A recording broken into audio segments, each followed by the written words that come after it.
үзэгчдээ өнөөдрийн та бүгдийн ажил үйлс өдөр бүтэмжтэй байсан гэдэгт итгэлтэй байна. 25 дахь суугт телевизийн дуустдаггүй яриа хилцүүлэг энэ удаагийн дугаараа өргөн барихад бэлэн болж байна. За хэдийн 3 дугаар сар талаасаа гараад улс орны нийгэм эдийн засгийн амьдрал урдын адил үргэлжилж байгаа. Урлагийн хаврын чуулган нээгдсэн. За нөгөөтэйгөөс нэн яралтай гормоор хэд хэдэн хуулийн төслийг оруулж байгаа. Гэхдээ одоо хүртэл яригдж байгаа хүлээгдэж байгаа нэг хууль бол яг харахгүй татврын тухай хууль түүнийг дагалдаж орохоос нэмэлт өөрчлөлтүүд байгаа нь бол дамжиггүй юм.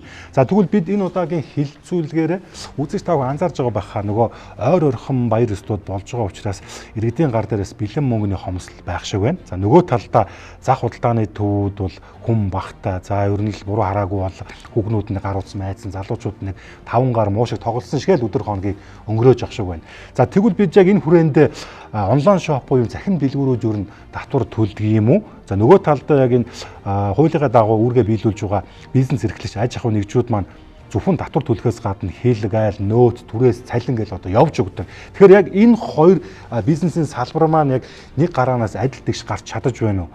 Бүр тодруулж хэлэх юм бол хүн болон хуулийн өмнө тэгш хэрэгтэй. Тэгэхээр яг татврын өмнө ч гэсэн адил тэгш боломжийг бас авч чадаж байна гэдэг утга санааны дор энэ удаагийн хилцүүлэг маань өрнөх юм аа.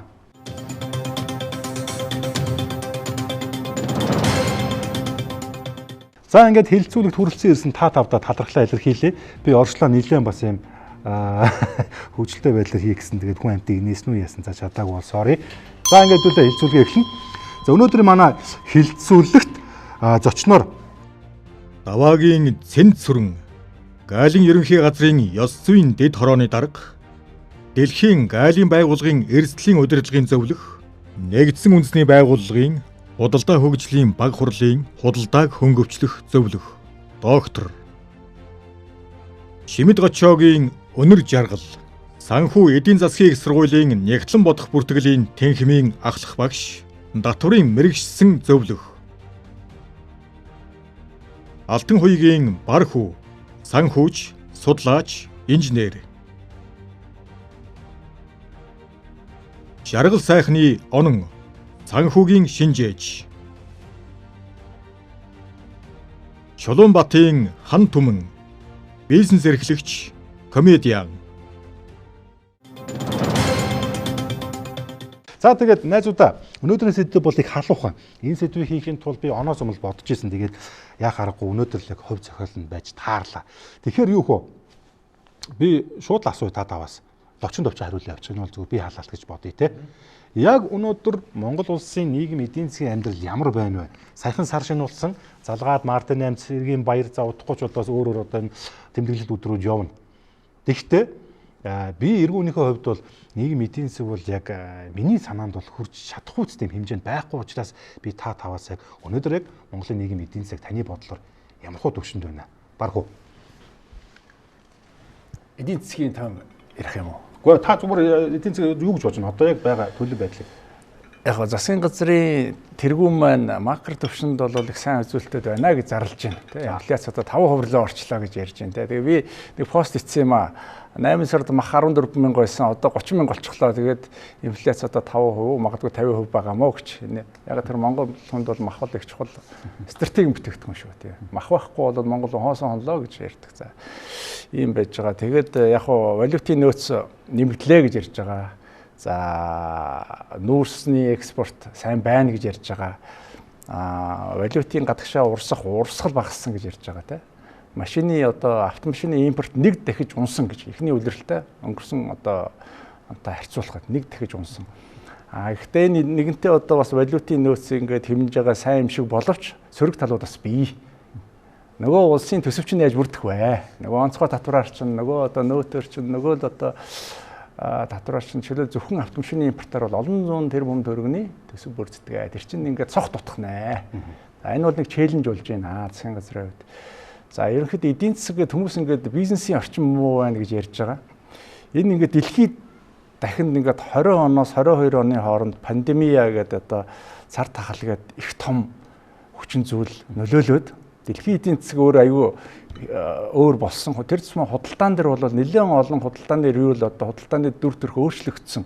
За энэний дараачаар Монгол улсад логистикийн хямрал гэдэг. Ингээд одоо бас нэг жил гаруй юм үргэлжлээд нэлээд их үн өртөг. Одоо хүртэл үнийн өсөлт инфляц Бид бол одоо өнөхөр зогсоож дийлэхгүй байна. Энэ болгон макро үзүүлэлтүүд бол бизнесийн орчныг муутгаж байгаа, мөнгөний эрэлтийг багасгаж байгаа. За дээрэс нь одоо ард иргэдийн энэ санхүүгийн одоо байдалтай өөр зээлийн асуудал бас нэлээд таазандаа тулж байгаа хэмжээ нь бол энэ бүх худалдаа авалтын одоо энэ хурд индексийг бууруулж байгаа юм үзүүлэлтүүд ажиглагдж байгаа. За доктор Цэнцүрэн. За өөрийнхөө байгууллагаас бас танилцуулъя гэж бодож байна. Ягаад гэвэл Монгол улсын эдийн засгийн нийгмийн хөгжилд энэ галин байгууллага гол үүрэг гүйцэтгэдэг. За галин байгууллагын ард талд худалдаа тээвэр аялал жуулчлал гэсэн 3 том салбар явж байна. Тэгэхээр энэ дээр бид нэг галин байгууллагыг уламжлалт нэг тийм татвар хураагч буюу гарцыг хамгаалагч гэдэг энэ зарчим маань одоо бас өөр болж байна. За Монгол улс төвлөрсөн төлөвлөгөөд эдийн засгаас зах зээлийн эдийн засгийн харилцаа шилжилтийн эхний үеүүдэд олон одоо олон улсын гэрээ хэлцээр олон улсын байгууллагуудын гишүүн болсон. Тэдгээрийн нэг нь 1991 онд галин хамтын ажиллагааны зөвлөлийн конвенцэд нэгдэн орж дэлхийн галин Монголын гишүүн болсон. Тэгэхээр бид өнөөдөр Монгол улсын үндэсний хууль тогтоомжийн хэрэгжлийг хангахаас гадна Монгол улсын нэгдэн орсон олон улсын гэрээ хэлцээрийн хүрээнд дэлхийн 187 орныг нэгнээндээ нэгтгсэн дэлхийн галин байгууллага өнөөдөр яаж энэ худалдаанд хяналт тавьж байна. Өнөөдөр ерөөсөө итгэлцэлд суурилж байна. Хил дээр шалгадаг үндсэн концепт залгуулж байна. 95 онд гэхэд Монгол улсын гадаад худалдаа 0.9 тэрбум байсан. Энэ үед бид улсын төсөвт 28 тэрбум төгрөг оруулдаг гэсэн. За өнгөрсөн жил 27.1 тэрбум $. Боллоо. За тэгвэл нөгөө бидний зөвхөн хэдхэн тэрбум төгрөгийн галын орлогыг төвлөрүүлж исэн бол бид нар 6.4 их 80 гэдэг ингээд ороод ирж байна. Их 80-аар. За тэгэхээр энэ галин байгууллагыг нөгөө гадна яаж бид нар энэ улс орны эдийн засгийн нийгмийн хөгжилд дэмжлэг болох вэ гэхээр ерөөсө түргээ явуулах. Түүнээс шалгаад авах юм бол энэ нь болохгүй. Тэгэхээр итгэлцэл. Тэм учраас энэ галд үнэн зөв мэдүүлэх ёс зүй асуудал галин байгууллага өөрөө бас зөв энэ одоо мэргэжлийн ёс зүйг баримталж энэ олон улсын худалдааны барааны нөлөөлөлтөнд оролцсноо. Ингэснээр бид нар яг энэ үйл ажиллагааг дэмжихэд ийм гол хөшүүрэг болж байна. Хүнд цалин өгч үзээгүй нэг хүнийг цалин өгч үзээгүй хүмүүс энэ төрийн бодлого хийгээд шин.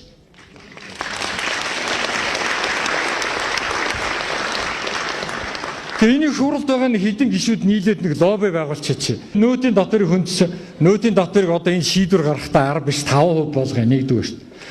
Хоёрдугаар энэ банкны зээлийг ерөөсөө тэр даваа жаргал маш зүйтэй юм хэллээ. Энэ хуулцнууд энэ одоо бизнесийг одоо хуулц шиг эндээс засгийн газрыг лоббид хийж баахан гадаад дотоодын зээл авчиад эргээд биднийг хичнээн ингэж паразитлж хийдэг. Тэгээд зээлээ төгрөгөөр болгомоор байна. Хуулиараа төгрөгөөр болгомоор байна. Энийг одоо болгоо бичих заавал оруулмаар байна. Одоо наран компаниг та нар юу гэж боддог вэ? Том компани гэж боддог. Ёстой худлаа. Ёстой худлаа. Яг гэвэл татвар төлбөрөөр том байгаад идэг. 20 хэдд ордог Монгол улсад. Галын бичиг шиг манай наран компаниас хэд дахин их хэмжээний барааг хувь хүмүүс нэрээр оруулаад байдаг. Татваргүйгээр. Үнэхээр шудраг хөрсөлтэй хаан байна дэмбэрэлд оргаа. Одоо бид энэ хэдэн жилийн өмнө энийг ярьж илсэн шүү дээ. Одоо бас дахиад ярьж илсэн шүү дээ. Өнөөдрийн байдлаар ер нь бол худалдаа авах чадвар бол маш муудсан байгаа даа. За нодлон жилийг бодвол одоо зөвхөн өөртөө манай компанийн хувьд бол одоо борлуулалтын төлөвлөгөө нэг төлөвлөгөө тавьж байгаа шүү дээ тий 10%. За нэг инфляци 10% нэмээ. За тэгээд мэдээж нэг компани чинь нэг 10% бас нодлон жилийгээ бодвол одоо нэмээд ингээд нэг 20% нэмэгдэлтэй одоо төлөвлөгөө тавьж яхад эхний удирдлагын байдлаар бол төлөвлөгөөнд өгөрсөн тохиолдол бол байхгүй. За нодлон жилийн одоо цагаан сарын борлуулалтанда бүр хүрээгүй нэг 60% ч хүрээгүй байх жишээтэй. Тэгэхээр бол одоо яг юуг нь бид нар буруу хийгээд одоо энэ борлуулалтын төлөвлөгөөндөө хүрэхгүй яач юу ч юу гээл одоо хүн амт нь юу нэмэлтээр бол одоо ажилтаа албаагч нар авцсан байж байгаа. Илүү олуулаа, илүү хүчтэй, илүү маркетингтай мөнгө зарлагтаад ингээд үзээд исэн мөртлөнгөөс бол хүрсэнгүй. За нодлон жилиг бодвол бас цагаан сарын үеэр бол бид нар бас маш олон экспонууд дээр нэмэлтээр гарсан тийм. Нодлон жил бол нэг экспо дээр одоо борлуулалтаа хийжсэн бол энэ жил бүр 3 гэдэг нөгөө нэмэлтээр борлуулалтаа нэмэх сувгуудаа нэмээд байх зүртэл одоо ингэж юу энэ жилийн үед бол төлөвлөгөөнд ихний удирдлагын байдлаар өрс удаа байхгүй явж байна. Тэгээд одоо бол худалдаа авах чадвар муудсан хүмүүс ер нь бол одоо тансаг хэрэглээ. За тэгээд дээрэс нь одоо зах худлааны төв дээр ч гэсэн юм хоосон шахуу байж байна. Тэгээд бас харилцагч нар маань бас одоо мөнгө удаах жишээтэй тийм нөгөө борлуулалтаа хийж чадахгүй ер нь одоо худалдааны нөгөө зээлээр авч ирсэн харилцагч нар маань хүртэл одоо ингээд ганц хоёр нь хүртэл одоо ингээд асуудалтай болцсон байж байгаа жишээ тий. Тэгэхээр бол би нэг тийм сайнгүй байна гэж бодож байна. Санхүүгийн шинжээч оноо. За Монгол улсын эдийн засаг өсөлтөө гэдэг нь тэр өмнө хэлсэн уул уурхайн салбар буюу оюу толгой гэд нэг хитгэе. Тэгээ оюу толгой, таван толгой эрдэнэт үйлдвэрүүдийг аваад үзэх юм бол ажлах хүч нь болгож хитгэе мянган хүн ажилладаг баг. Бүр хитгэе мянга. Тэгэхээр чи энэ чинь яг макро төвшөндөө өсөж байгаа ч гэсэн яг ингээд анхан болон бичил дунд жижиг бизнесийн орчинд болохоор энэ болохоор хөгжил байхгүй. Яг энгийнээр энийг одоо үгээр тайлбарлах юм бол ерөнхийдөө анхан жижиг талд нь болохоор яг нь зомби маягтай болчихдог. Ерөнхийдөө бол ингээд цусны эргэлт нь удаашрч ер нь баартер тал руугаа эдийн засаг бол одоо яг анхан дунд одоо уул уурхаан бус одоо том биг худалдаа авалтууд одоо тэр гайлаар том бараа орж ирлээ гарлаа гэдэг чинь ерөөсөө л оюу толгойн том төхөөрөмжтэй худалдаа авалт ч юм уу эсвэл Улаанбаатар төмөр замын ч юм уу эсвэл Мягтын том худалдаа авалтууд л явж байгаа. Тэр нь болохоор ч ингээд яг статистикт аваад үзэхээр ингээд аюу том харагдаад идэг. Яг микро төвшөндөө аваад үзэхээр бичил төвшөндөө аваад үзэхээр тэр нь болохоор ч биш болчиход идэг баг. Ерөнхийдөө тэр нэгдэг. Тэгээд одоо жижиглэн худалдааны ч юм уу дунд худалдааны салбарт болохоор 280к хүн ажиллаад жижиг дунд үйлдвэрлэлтэй болохоор 300к. Ингээд яг тэдний үйлдвэрлэл худалдаа болохоор ерөнхийдөө тэр цайны газар ажилтнууд нь юу ажилтнууд бүгдийнх нь орлого болохоор заавал унсан байх юм л дээ. За та өгүүлбэрөөр бүтэн хэлнэ шүү. К энтер гэдэг Z үеийг нь зориулаад манай олон бүх насных үзэж байгаа шүү тий. За ойлголоо уучлаарай. За мэрэгсэн зүйл хүнэр жаргал. За ер нь бол макро төвшөндөө бол засгийн газрын хэмжээнд аваад үзэхээр нийт эдийн засаг жоохон өсөлттэй юм шиг байгаа байж магадгүй юм. Огт өсөөгүй гэж бол бас одоо тэр чин тоо баримт хараад хэлж байгаа. Гэхдээ энэ өсөлт жирийн иргэдэд хүртээмжтэй байна уу гэдэг асуудал байгаа юм. Гэвэл үгүй байх. Төр одоо энэ ерөөсө ганцхан жилд ч юм уу ганцхан сард ч юм уу болчихж байгаа үйл явдал биш л те. Өмнө нь авч явуулж байсан арга хэмжээнүүд бодлогын одоо яах нь үр дүнгууд л явж байгаа тийм ээ удаан хугацаанд. Тэгэхээр хамгийн гол нөлөөлөд байгаа хүчин зүйл нь бол төр бизнест хэд их оролцоод байх шиг байгаа юм тийм ээ. Одоо жишээлбэл барилга барих одоо юу гэдгийг. За энээс болоод бизнесийг маш их өөрчилж одоо бизнесийн соёлыг гэсэн үг шүү дээ. Тэгээ бизнесийн соёлыг өөрчилснөөр одоо саяны тэр бартер энтер гээл тийм ээ. Одоо бэлэн мөнгөөр худалдаа хийдэг байсан бол бартер гээл янз бүрийн хэрэгтэй хэрэггүй бараагаа бусдынхаа бараа үйлчилгээний орон шахтагч гэдэг юм ингээл нэг юм байгаад. За энээсээ болоод бизнес бол хомих одоо эффектийг өгöd байх шиг байгаа юм. За тэгээд энээс болоод тэр жижиг дунд бизнесүүдэд чинь жижиг дунд бизнесүүд хомигдохаар тэнд ажиллаж байгаа ажилтнуудын одоо орлого одоо хомигдно. За тэгээд тэдний орлого хомигдохаар одоо ёстой нөгөө үйлчилгээний газрууд дэлгүүр хошоо одоо юу гэдгийг те зарцуулах. Одоо яадгийн амралтын өдрүүдээр нэг жижигхэн зугаалцдаг байсан бол гадуур гараад тоолцдог байсан бол тэр зарлуудаа твчих зарлуудын дүн болон нэр төрлүүд өдөр их зүүн нэмэгдэж байна. Тэгэхээр ерөнхийдөө бол өрх бүлийн одоо өрхийн төвшөнд бол өрхийн эдийн засгийн байдал бол муудаж байна гэж би хэлэхээр. Наран дулдар гараад бол нийгмийн даатгал төлж үзээгүй. Одоо бүр сүйдээ баг даатгалаа авчихгүй төлж чадахгүй насраад ингээд үүднээс ер нь бол даатгал төлөхө болцсон шүү дээ хүмүүс гэж чинь. Худалдаа бол ерөөсөө энэ жил эрс муу бай. Одоо малчт маань нэг цагаан сарын дараа орж ирээд ноолор молроо өгөөд юм авдаг гэсэн бол одоо энэ жил ерөөсөө ингээд бүх ингээд холфол ерөөсөө хүн амтан байхгүй наран дул захвал юмсан ингээд айгүй муу байна.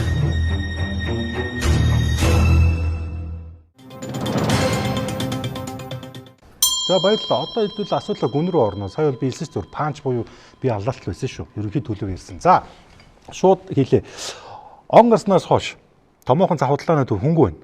Нарантуул, Дүнжин гарав, хар хойрон, Сандаа 1 2 одоо юу гэдгийг нийслэл хотод үйл ажиллагаа явуулж байгаа. Тэр ч байтугай аймгийн төвүүдээр байгаа одоо захудлааны төвүүд ч гэсэн ер нь бол эргэлт байхгүй гэж яриад байна л та. Тэгэхээр энэ яг зүгээр их олон баяр давхцаж болно. Гэхдээ л нийгэм эдийн засаг бол нэг тийм сайнгүй байгааг л тохио. Одоо сүүлдээ Монгол банк хэдэн их найт төрөгч баг хэвлэх гээд байгаа юм. Эн чинь би буруу санаагүй бол саяхандаа нэг 100 мянган дэвтэрт гаргаж чад болох шиг болсон. Энэ бол нэг тийм эерэг зүйл бол биш.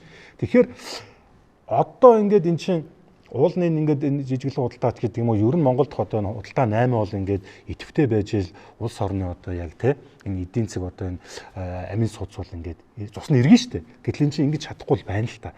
Тэгэхээр энэ эцэстээ яг юунд хүргэх бол би асуух гээд байгаа зүйл нь болохоор яагаад энэ том зах худалдааны төвүүд хөнгүү байна. Энэ одоо сая хануу хэлж штэ одоо манай хүртэл одоо ингээд харилцагчаас одоо төлбөр ялбараа авч чаддгүй оронд нь одоо баартарч өгдөг одоо баартарчгүй байсан зарим нь одоо бараг шулуугандаа мөрсөн гэж ярьж штэ тий. Тэгэхээр яг яагаад бид нар яг ийм нөхцөл байдалд очиж вэ? Та бүхэн яг одоо судлаач, гайл, бизнес эрхлэгч те санхүүч гэдэг юм уу яг энэ татвар талаас нэг надад нэг бас нэг ойлголт өгөөт гэж. Надад хэцүү байна. За танаас эхлэе. За яг хөө татварыг бол ингэж байгаа юм. Татвар ерөөсөө маш их дарамттай байна. Одоо ерөөсөө татвараас бол манай компани хаалгаа барьлаа, үүдээ барьлаа, би ядуурлаа гэдэг байгаа. Гэтэл татваргүй улс орн энэ дэлхий дээр байхгүй. Татврынхаа өрийг төлөхгүй байвал албадлагын арга хэмжээ авдаггүй улс орн нэг ширхэгч байхгүй.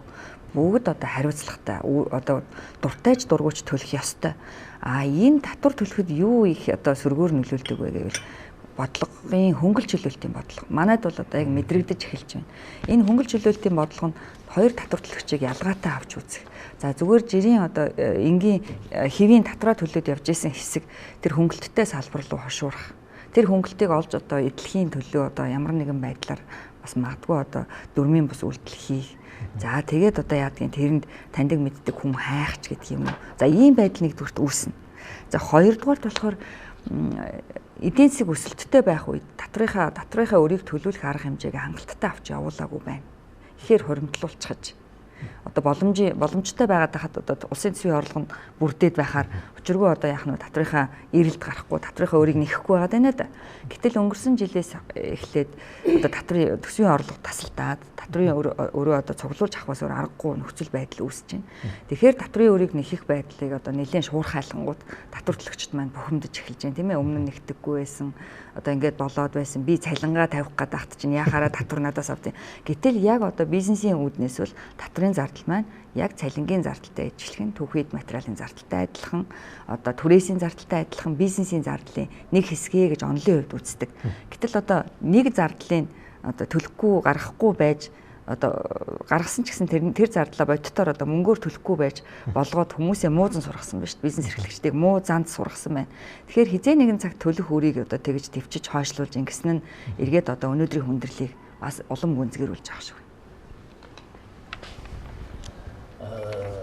Бизнесийн орчин өөрөө хүнд байна гэж яриад шүү дээ. Энд чинь нөгөө татвар бол тухайн компани нэг хүлээсэн үүрэг тэгээ тухайн компанид челленж өгж байгаа нэг л фактор واخгүй юу? Татвар бол ерөөш ашигтай ажиллах хэрэгтэй. Тэгэл одоо зардал мардал зөндөө байх хэрэгтэй тий.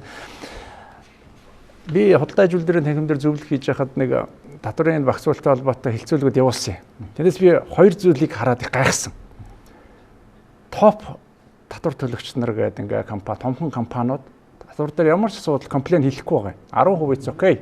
За тэр ер нь бол за тэр нэг болж игэл яг хөө тэр нэг ашигын 6 тэрбумыг ингээд хэсэгчүүлэх сайн байна нэтэр. Тэр чинь тэгээд 15 тэрбум чөлөө болгосон те. Тэгж байгаа. Тэгсэн хэрнээ жижиг дундийнх нь бол хөрхий ста татвар хэцүү байна. Ингээд айгүй өдөрт дарамт болж байна гэж. Дээрээс нь нийгмийн даатгалын шимтгэл гэдэг нэг иймэрхүү асуудлууд ярьж байгаа. Тэгэхээр энэ хоёрын хооронд айгүй их зааг харагдсан байхгүй. Нэг коммершил салбар мөртөөсөө өшөө дайжээ тэр томууд нь монополууд нь ингээд жижигүүдээ жоохон хялм хийх маягтай. Эдгээр одоо юу шалчганаад байгаа юм бэ гэсэн байдалтай. Тэгээ Монголд ийм байгаа. Гэхдээ монополуудыг харахаар ихэнх нь бол социализмын үед бидний бүтээсэн өмчн дээр суурилсан гэр бүлүүдийн бизнесүүд байж байгаа. Тэгээ нэх одоо өгөөж апо одоо говь монополоос. Тэгээд эдгээр нэг бизнесийн эдийн засгийн динамикаар хангалттай ашигтай байнга явжаад эргэлтэн тийм болцсон. Манай систем тийм байхгүй юу? Гэтэл эдийн засаг чинь ингээд эдийн засгийн хабууд яаж бий болдог вэ гэхээр ч одоо коммершил салбарын онцлог ба шүү дээ. Нөгөө стартапууд нөгөө SME гэж ирдэг шүү дээ. Small and medium enterprises гэж байгаа шүү. Жижиг дунд бизнесүүд байхгүй юу? Манайхан бол жидүү гэж буруу орчуулад тэгээ одоо тавчиг үйлдвэрлүүлэх сайн гэдэг. Тэр тийм биш ээ. Жижиг дунд бизнес энд чинь үйлчлэгээ, худалдаа бүгд ордог. Энэ жижиг дунд бизнесийн салбартаа бид нар бодлого гаргаж анхаарахгүй болвол ингээ хөсөр хаяадах юм бол үнэхээр тэр тусам бүр иргэдэд одоо би 126-аас ичээд байгаа юм. Иргэдийн төлөөлөлгээд ингээд цээжид илтээд байдаг. Иргэдийн төлөө нэг ч үг дуурахгүй байгаа байхгүй татвар дээр. Иргэдийн нөөтийн 50 саяыг 100 болгочихъя гэж одоо бодох 126-ад нэг гишүүн байхгүй байгаа шүү те. Би бүр тэрийг үнэхээр гайхаж байгаа. Тэгэхээр одоо иргэд чинь хөрхий хилээдэж татвараас нь яг тодорхой хэмжээнд тэр бизнест нь орлогод нь дарамтгүй болоод хүн төлнө шүү дээ. Монголчууд тийм ухамсаргүй муу хүмүүс биш ээ. Тодорхой хэмжээний бид шийдлүүдийн дараа нь явж байгаа юмдас хэлж өгнө. Тэгэхээр энэ дээр бол улс би хэлээд бодлогын хувьд полисигоо засгийн газар их хурлд яаж гаргах вэ гэхээр энэ иргэдэд чиглэсэн жижиг дунд бизнесийг дэмжсэн бодлогоодоо явуулах хэрэгтэй байхгүй. За. Манайхан нөгөө орлогоо нууж агаад татвараа баг төлчихё гэдэг бодлоос бол ингэж ирмаар байна. Орлогоо нууж агаад татвараа баг төлдөг эргээд таны нөхөн төлөх татвар алданг тургуулах гэдэг бол магадгүй таны өнөөдөр төлөхөөс 10,000 төгрөгийг ирээдүйн 25,000 болгох эрсдэлтэй шүү. Одоо нөөц төлөгч болвол бүр өндөр болох эрсдэлтэй. За алданг гэдэг маань бол нөгөө татврын хяналт шалгалтаар гарлаа гэж бодоход урагшаа 4 жилээр одоо алдангийн хоногийг зогсолтгүйгээр тооцдог байгаа. Тэгэхээр бүр хоног тутмаар алданг тооцогдож байгаа учраас маш өндөр дүнтэй алданг гарч ирдэг болчихсон. Хуучин хуулийн дээр бол алданг тургуул нийлээд үндсэн нөхөн татврынхаа 50%-аас хэтэрдэггүй байсан бол одоо алданг маань хязгааргүй зогсгоо очихсан нөгөө хөө хэлцэх хугацаагаараа. Одоо яг гадаад худалдааны өнцгөөс аваад үзэх юм бол одоо жилд дунджаар яг энэ улсын хилээр нэвтрүүлэх айлын мэдүүлгээр нэг 25,000 орчим хүн л яг энэ одоо энэ 27,000 тэрбумын одоо импорт дээр 11 тэрбумын одоо импортыг бүрдүүлж байна. Яг саяны бархуу судлаач хэллээ. Ерөөсөө л нэг одоо гэр бүлийн бизнес дээр социализмын үндсэн дээр байсан материалын бааз дээр суурилсан. За тэгээд жижиг дунд үйлдвэрлэл бичил жижиг дунд үйлдвэрлэлээ бид нар жидүүгээд яриад байдаг. Micro small medium enterprise гэдгээр явж байгаа. За тэгэхээр энэ дээр гайлын зүгээс яах вэ гэхээр нөгөө одоо дандаа яригддаг та одоо 2-оос дээш байх юм бол татвартай гэдэг нэг юм шуудангаар орж ирж байгаа асуудлууд байна да. Тэгэхээр галын байгууллага болохоор яг импорт дээр нэг 4 төрлийн татвар хурааж байна. Галын албан татвар, нэмэгдсэн үртгийн албан татвар, тэр нь бүх бараан дээр 10 бүгд мэдж байгаа бид нар. Тэгэхээр бид нар нөөтийг энэ гал дээр хургаад штэ. За тэгээд автомобилийн дижитал төслийн албан татвар, за тэгээд онцгой албан татвар. За тэгэхээр манай худалдаа өөрөө жижиг. Тухайлбал бид нар барааны худалдааны үндсэн дээр аваад үзэхээр бид нар үйлчлэгээний худалдааны статистик гаргаж чадахгүй байна. Өнөөдөр энэ хөгжихгүй байна. Олон улсын худалдаан дээр. Барааны худалдаан дээр бид нар ингээд аваад үзэхээр энэ дээр нөгөө нэг 575 бараа л манай галын байгууллагын 6.7 их 80-ийн 4 их 80-ийн одоо ойролцоогоор 90% бүрдүүлж байна. Маш жижиг манай зах зээл. Өсөхгүй байгаа бас нэг зүйл нь бас энэ дээр холбоотой байна. Тэгээд өнөөдөр энэнд зөвхөн одоо юу гэдгийг санхүүгийн хөшүүргүүд байх хэрэгтэй. Тухайлбал бид нар жидүү зээл авлаа гэхэд хаагуур яваад алга болчдөг үлээ. Санхүүгийн боломжууд ямар байна? Дэлхийн худалдааны байгууллагын гишүүн. Тэгсэн мөртлөө бид нар яах вэ гэхээр хэрэглэгч өнөөдөр нэг талаасаа одоо үндэсний үйлдвэрлэлээ дэмжинэ гэдэг үндэсний үйлдвэрлэлийн юмнууд бас өндөр үнэтэй гараад байна. Үнэхээр зардал өсөөд байж байна. Гэтэл нөгөө талаас хэрэглэгч өөрөө сонголтоо хийх хэрэгтэй байдаг. За тэгэхээр бид дэлхийн худалдааны байгууллагын гишүүн юм бол энэ хамгаалалтын механизмуудыг яаж авч явах юм бэ? Өөрөөр хэлбэл татаас авсаг эсвэл чөлөөлөгдсөн татварын хөнгөлөлт чөлөөлөлт хамрагдсан ийм бизнесүүдэд яаж бид нар өрсөлдөх вэ гэдэг энэ асуудал бол нэмэр одоо хэцүү байна. Галийн хувьд яах вэ гэхээр ерөөсөө бидний оруулах хувь нэмэр гэвэл хууль сахилт өндөр хүмүүсийнхээ үйл ажиллагааг түргэн шуурхаа явуулах ийм боломжууд байж байна. За импортын гэтэл ерөөсөө нэг 300 хэдэн компани гэтэл 70-80% эзэлж штэ. Ерөөсөө л нэг хитгэн. Тэгэхээр маш жижиг юм байна. Хажуугаар нөгөө цахим худалдаанд ингээ яриад штэ. Тэгэхээр энэ улс хоорондын шууд дэлгэмж зорчигч хоёр гэдэг чинь өөрөө чөлөөт бус дипломат ачаа энэ дүр бол нөгөө тусгай горим гэж явдаг. Гайлын тусгай горим энэ тусгай зохицуулт байна да. Тэгэхээр de minimis буюу цахим худалдаан дээр бид нэг гайл дээр ярьдаг хамгийн их юм байж байна. Өөрөөр хэлбэл өнгөрсөн жил 1.8 сая илгээмж ирсэн байна. Хуучин шуудан гэдэг зүйл чинь эргээд шуудангийн концепц одоо конвенц эргэж харах дээр тулж байна. Шуудан гэдэг маань бичиг захидлсан бол одоо тэрүүгээр ерөөсө жижиг илгээмж, үе төмөн жижиг илгээмж явж байна. Одоо гайл энэ дээр яаж хяналттай тавих юм бэ? Ердөөсөө одоо татвар үл тооцох de minimis буюу босго байна. За гэтэл манай энэ дээр айгүй өндөр гинти. $900 тий. За одоо 2200 хөдөлмөрийн хөлсдийн доод хэмжээг 10 дахин ингээд аваад үзэх юм бол 30 дахин компьютер гэдэг ингээд аваад. Тэгэхээр нөгөө татвар төлж байгаа хүмүүс ингээ хохирох гээд тэн дээр лимит байхгүй. Тухайлбал жилдээ одоо хятад хэдэ та жилдээ нэг удаа гэсэн ойлголт байхгүй. Тэгээ нэг хүмүүсээ өрөвдөж ийнгээд нөөтөө ингээд чөлөөлсөн. Тэгэхээр яг нөгөө жижиг дунд үйлдвэрлэл бичил жижиг дунд үйлдвэрлэл маань одоо 10 ширхэг юм компьютер оруулж ирээд татвараа төлсөн байж хахад нөгөөх нь эргээд одоо бас одоо зарагдахгүй байхад эдний бизнес дээр л та тиймэрхүү болж орж ирж байна. Ингээд одоо хэлээл байгаа. Ерөнхийдөө Монгол улсны татвар төлдөг хэсэг төлдөггүй хэсэг гэд хоёр хэсэгтэй болцсон байгаа даахгүй. Тэгээ ер нь одоо та бүхэн харж байгаа бол энэ төлдөггүй хэсэг нь бас ерөнхийдөө энэ төлдөг хэсгээс илүү баян шинэлэг Тэ. За одоо илүү одоо энэ компаниудаас боломжтой өдр гарч ирж байгаа. Ер нь тиймэрхүү юм амар ажиглагдана. Одоо энэ топ 100 гэж яриад байгаа шүү дээ. Яг үнэхээр цөмөрөө ингээд харах юм бол тэр доотлын 30 мөч яг үнэхээр топ 100 байлаа юу гэж би бол хэлмээр байна. Маш олон салбарууд хизээж татварлуулдаггүй. Яаж Монголд орж ирсэн мэддэхгүй бараа бүтээгдэхүүн зарж байна. Хамгийн энгийн жишээ. Үнэт идэл. Одоо энэ хөөрөг мөрөг яаж орж ирээд байгаа. Ямар ч татвар байхгүй. Маш том зах зээл. Бидний хувьд одоо жижиг дундын хувьд амар том зах зээл. Тэгэл зарагдаад идэх 15 сая, 20 сая, 100 сая гэж байгаа шиг. Тэр чулуу яаж Монгол улсад орж ирээд байна. Энэ барилгын материалууд гэл ингээл. Би бол яг миний зүгээр залуу бизнес эрхлэгч анзаарч байгаа. Нэг талаас 80% нөөт төлдөггүй. Ямар ч угаанч төлж байгаагүй, ямар татвар төлөхгүй л яваад шүү дээ. Тэгээд яг хуу барьцаад байгаа юм биш. Гэхдээ одоо жоохон хэцүү жижиг зах зээл дээр үздэг. Тэгээд аргаа ядаа л явж байгаа. Гэхдээ цөмөрөө ингэ нөгөө хуулийн доор бүгдээрээ тэгш хэрэгтэй. Түр энэ хуулиа хүн болгонд хэрэгжүүлэх ёстой. Хэрвээ хэрэгжүүлж чадахгүй бол энэ түр байгаад яах шаардлагатай юм бэ? Энэ албаа агч нар байгаад ямар шаардлагатай юм бэ? Ажлаа өгөөд бүгдээрээ зайлцгах хичээл гэж боёос ил. Бүгдээрээ адилхан татвараа төлөөд адилхан явъя. Бүгдээрээ ижлэхэн бизнесээ эрхлэе. Хуулиа хэрэгжүүлж чадахгүй бол байл. Санхүүгийн шинжиж.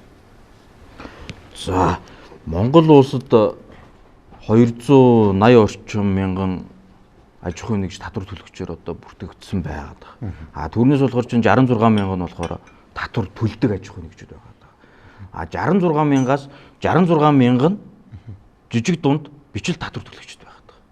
Тэгэхээр чинь ерөөсөө тэр хэдхэн биг гэдэг компаниуд ерөөсөө нийт улсын төсвийн дийлэнхийг яг сая гайлын байцаагч хэлснээр ерөөсөө л хэдхэн хүнд ерөнхийдөө хамааралтай болчиход байгаа. А энэ болохоор чинь тэгээд Монгол улс болохоор чинь яг ингээд татврынхаа ингээд төрлөөр ингээд шударгаар одоо манай бизнес эрхлэгчийн хэлдгэр болох чинь шударгаар тайлангаа ингээд гаргаа явахаар яг Монгол улс болохоор чинь татврын дарангуултай юм шиг орлогоос нь авна, зардлаас нь авна, хөрөнгөөс нь авна. Зарагдаагүй бараанаас авна. Ингээд ерөөсө давхардуулаад ингээд тэгээд нөгөө нэг бусан болоогүй баахан шалгуур үзүүлэлтүүд тавиад ингээд ерөөсө юу болчихдог. А тэгэнгүүт нь огт татвар төлөхгүй байх юм бол яах вэ гэхээр яач чаддаг. А тэгээд нөгөө одоо манай юунууд татврын байцаагч нар болохоор ч ингээд татврын албан маань болохоор ч манай бол татврын бааз бол өсөж байгаа гэдэг. А тэр өсөж байгаагүй юугаар тайлбарлаж X тайлгаа тайлбарлаж байна. Шаал дэмий уг нь бол татврын ерөнхий хуулинтай болохоор ч үр ашигтай ажиллана гэж заасан мэдэхгүй. Хэдхэн X тайлангуудыг цуглуулсныг өөрсдөө татврын бааз өслөө гэж өөрөө өөрийгөө хуурдаг тийм гаж системтэй. Одоо ингээд Америкийн нэгдсэн улсад ингээд аваад үзэнгүүд нь 100 сая доллар ингээд борлуулалт хийсэн аж ахуй нэгж байгаа байхгүй. Санхүүгийн тайлга гэдэг ойлголтыг огт мэдэхгүй юм гэж байгаа байхгүй. Зачем? Яахаж тэр хүн татвараа төлөх нь чухал болохоос биш тэр хүнд санхүүгийн тайлбар тэр дебит, кредит, актив, пассив тэр хүнд паблик компани болох гэж хүсээгүй бол тэрийг мэдэх шаардлага байхгүй. Тэгээ дими юмд айгүй их ингэж Монгол улс яагаад тэгээд нэг том аж ахуйн нэгжүүд яагаад тэр нэг сая манай судлаачийн хэлдгэр болохоор чи ингэж татвар дээр болохоор чи ямар нэгэн акцент өгөхгүй байсан. Тэр нэг 25% татвар дээрээ л жоохон акцент өгсөн. Бус татвар дээр акцент өгөхгүй байх чинь яагаад тэд нар тэр чи өгөхгүй байх вэ гэхэр чинь юу гэсэн үг вэ? Одоогийн энэ татврын хүнд систем байгаа тохиолдолд болохоор чи яах нь вэ? Тэр жижиг дунд бичил аж ахуйн нэгжүүд өсөж томроод биг компаниудаа өрсөлдөх ямар ч боломж байхгүй гэж. Татвар төлтгөн хүнээс юм аваад чи өмнөөс нь татвар төлдөг. Тийм үү? Гэх мэтчлэн ингээд нөгөө татвар төлтгөн хүмүүсийн одоо нөгөө тэгш бус байдал маш их байдаг. Тэгээ татвар төлөөч гэхээр ус төрчдгийг заагаад тэр одоо нөгөө юу яахгүй шүү дээ. Зөв зарцуулахгүй юм чинь бид нар өгмөөргүй байдаг гэдээ ярьдаг. Ягаад Монголын нийгмийн даатгал өндөр байдаг вэ? Ягаад Монголын татвар бусад одоо хөгжингөө орнуудтай харьцуулах юм бол өндөр байдаг вэ гэхээр төлөхгүй хүмүүсийн өмнөөс төлж байгаа хүмүүс нь 2 дахин дабл, трипл, айгуул 3 дахин төлж байгаа болохоор тийм байгаа шүү дээ. Тэр болгоно одоо дуурчих ёстой гэж бодоод дэндүү юм хүлээцтэй дуугүй байсан болов гэж бодоод байгаа. Дуурчих хэрэгтэй. За ер нь жоохон барьж идэх тал руу орж ийн те. За би ер нь та тавтаас нэг тал болохоо боллоо. Ер нь бол тавуулаад дуун өндөрч шүү те. За болж ийн над таалагдж байна. За ингэж байна. Ковид-19 сар тахлаас хойш энэ худалдаа 8-ны энэ юу гэх мөн чанар бол үнцээрээ өөрчлөгдөжлөө. Энэ мэдээж хөл хориотой холбоотой байх тийм ээ. Тээвэр логистик бол тэр үед чинь маш их одоо удаашралтай байлаа. Одоо тэгээд манайч одоо маш том зах зээл яг хаяанд нь оршиж байгаа.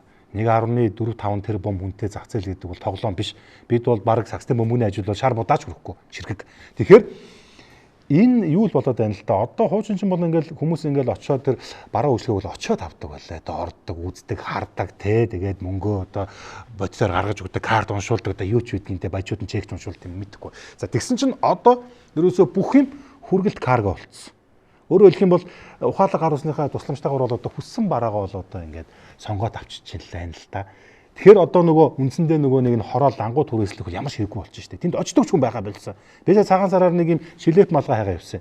Тэнд чинь зүгээр малгай бол яаж байна. Харин малгайг үзэж байгаа ширхэгч хүн алга. Тэгээ би юу гэж хэлэх гээд нэг юм бол нөгөө худалдан авалтын зан үйл гэдэг юм одоо мэрэгжлийн хэлгээр нь юу гэж хэлдэг тэр бол их өөрчлөгдсөн байна. Тэгэхээр цаг үеэ дагаад одоо хүссэн хүсээгүй хүмүүс ингээд энэ захим худалдаа буюу онлайн шоп чинь ингээд Монголд бол борооны дараах мөөг шиг одоо дэлгэрэх нь бол зөөнсний асуудал болжээ. За нэг гэхдээ бид нар одоо юу гэдэг карма ил одоо би ч юу гэдэг чинь одоо энэ одоо олон жил лангуу түрээлсэн хүмүүс одоо хохин гэж саяж болохгүй. Энд чи одоо түр хөлж штэ маш олон мянган хүн ингээд амьдралаа залгуул тэдний арчин гэр бүлэн ч гэсэн байгаа юм. Тэгэхээр одоо юу гэдгийг энэ одоо том ингээд энэ объект түрээслүүлдэг энэ шулаач одоо болж хохин ч гэдэг юм. Эсвэл тэр нэг лангууны ар сууж байгаа хүнийг одоо урдаас одоо 2 3 нугал зардаг одоо үүлийн үрээ эдлээ шилж болохгүй байна. Энэ чих олон хүний амьдрал явж байгаа шүү дээ. Энэ одоо жижиг бичил бизнес гэдэг юм уу энэ худалдаа наймаа чи өөрөө яг ийм асуудалд орох юм бол энэ бол тоглоом биш болчихно л та.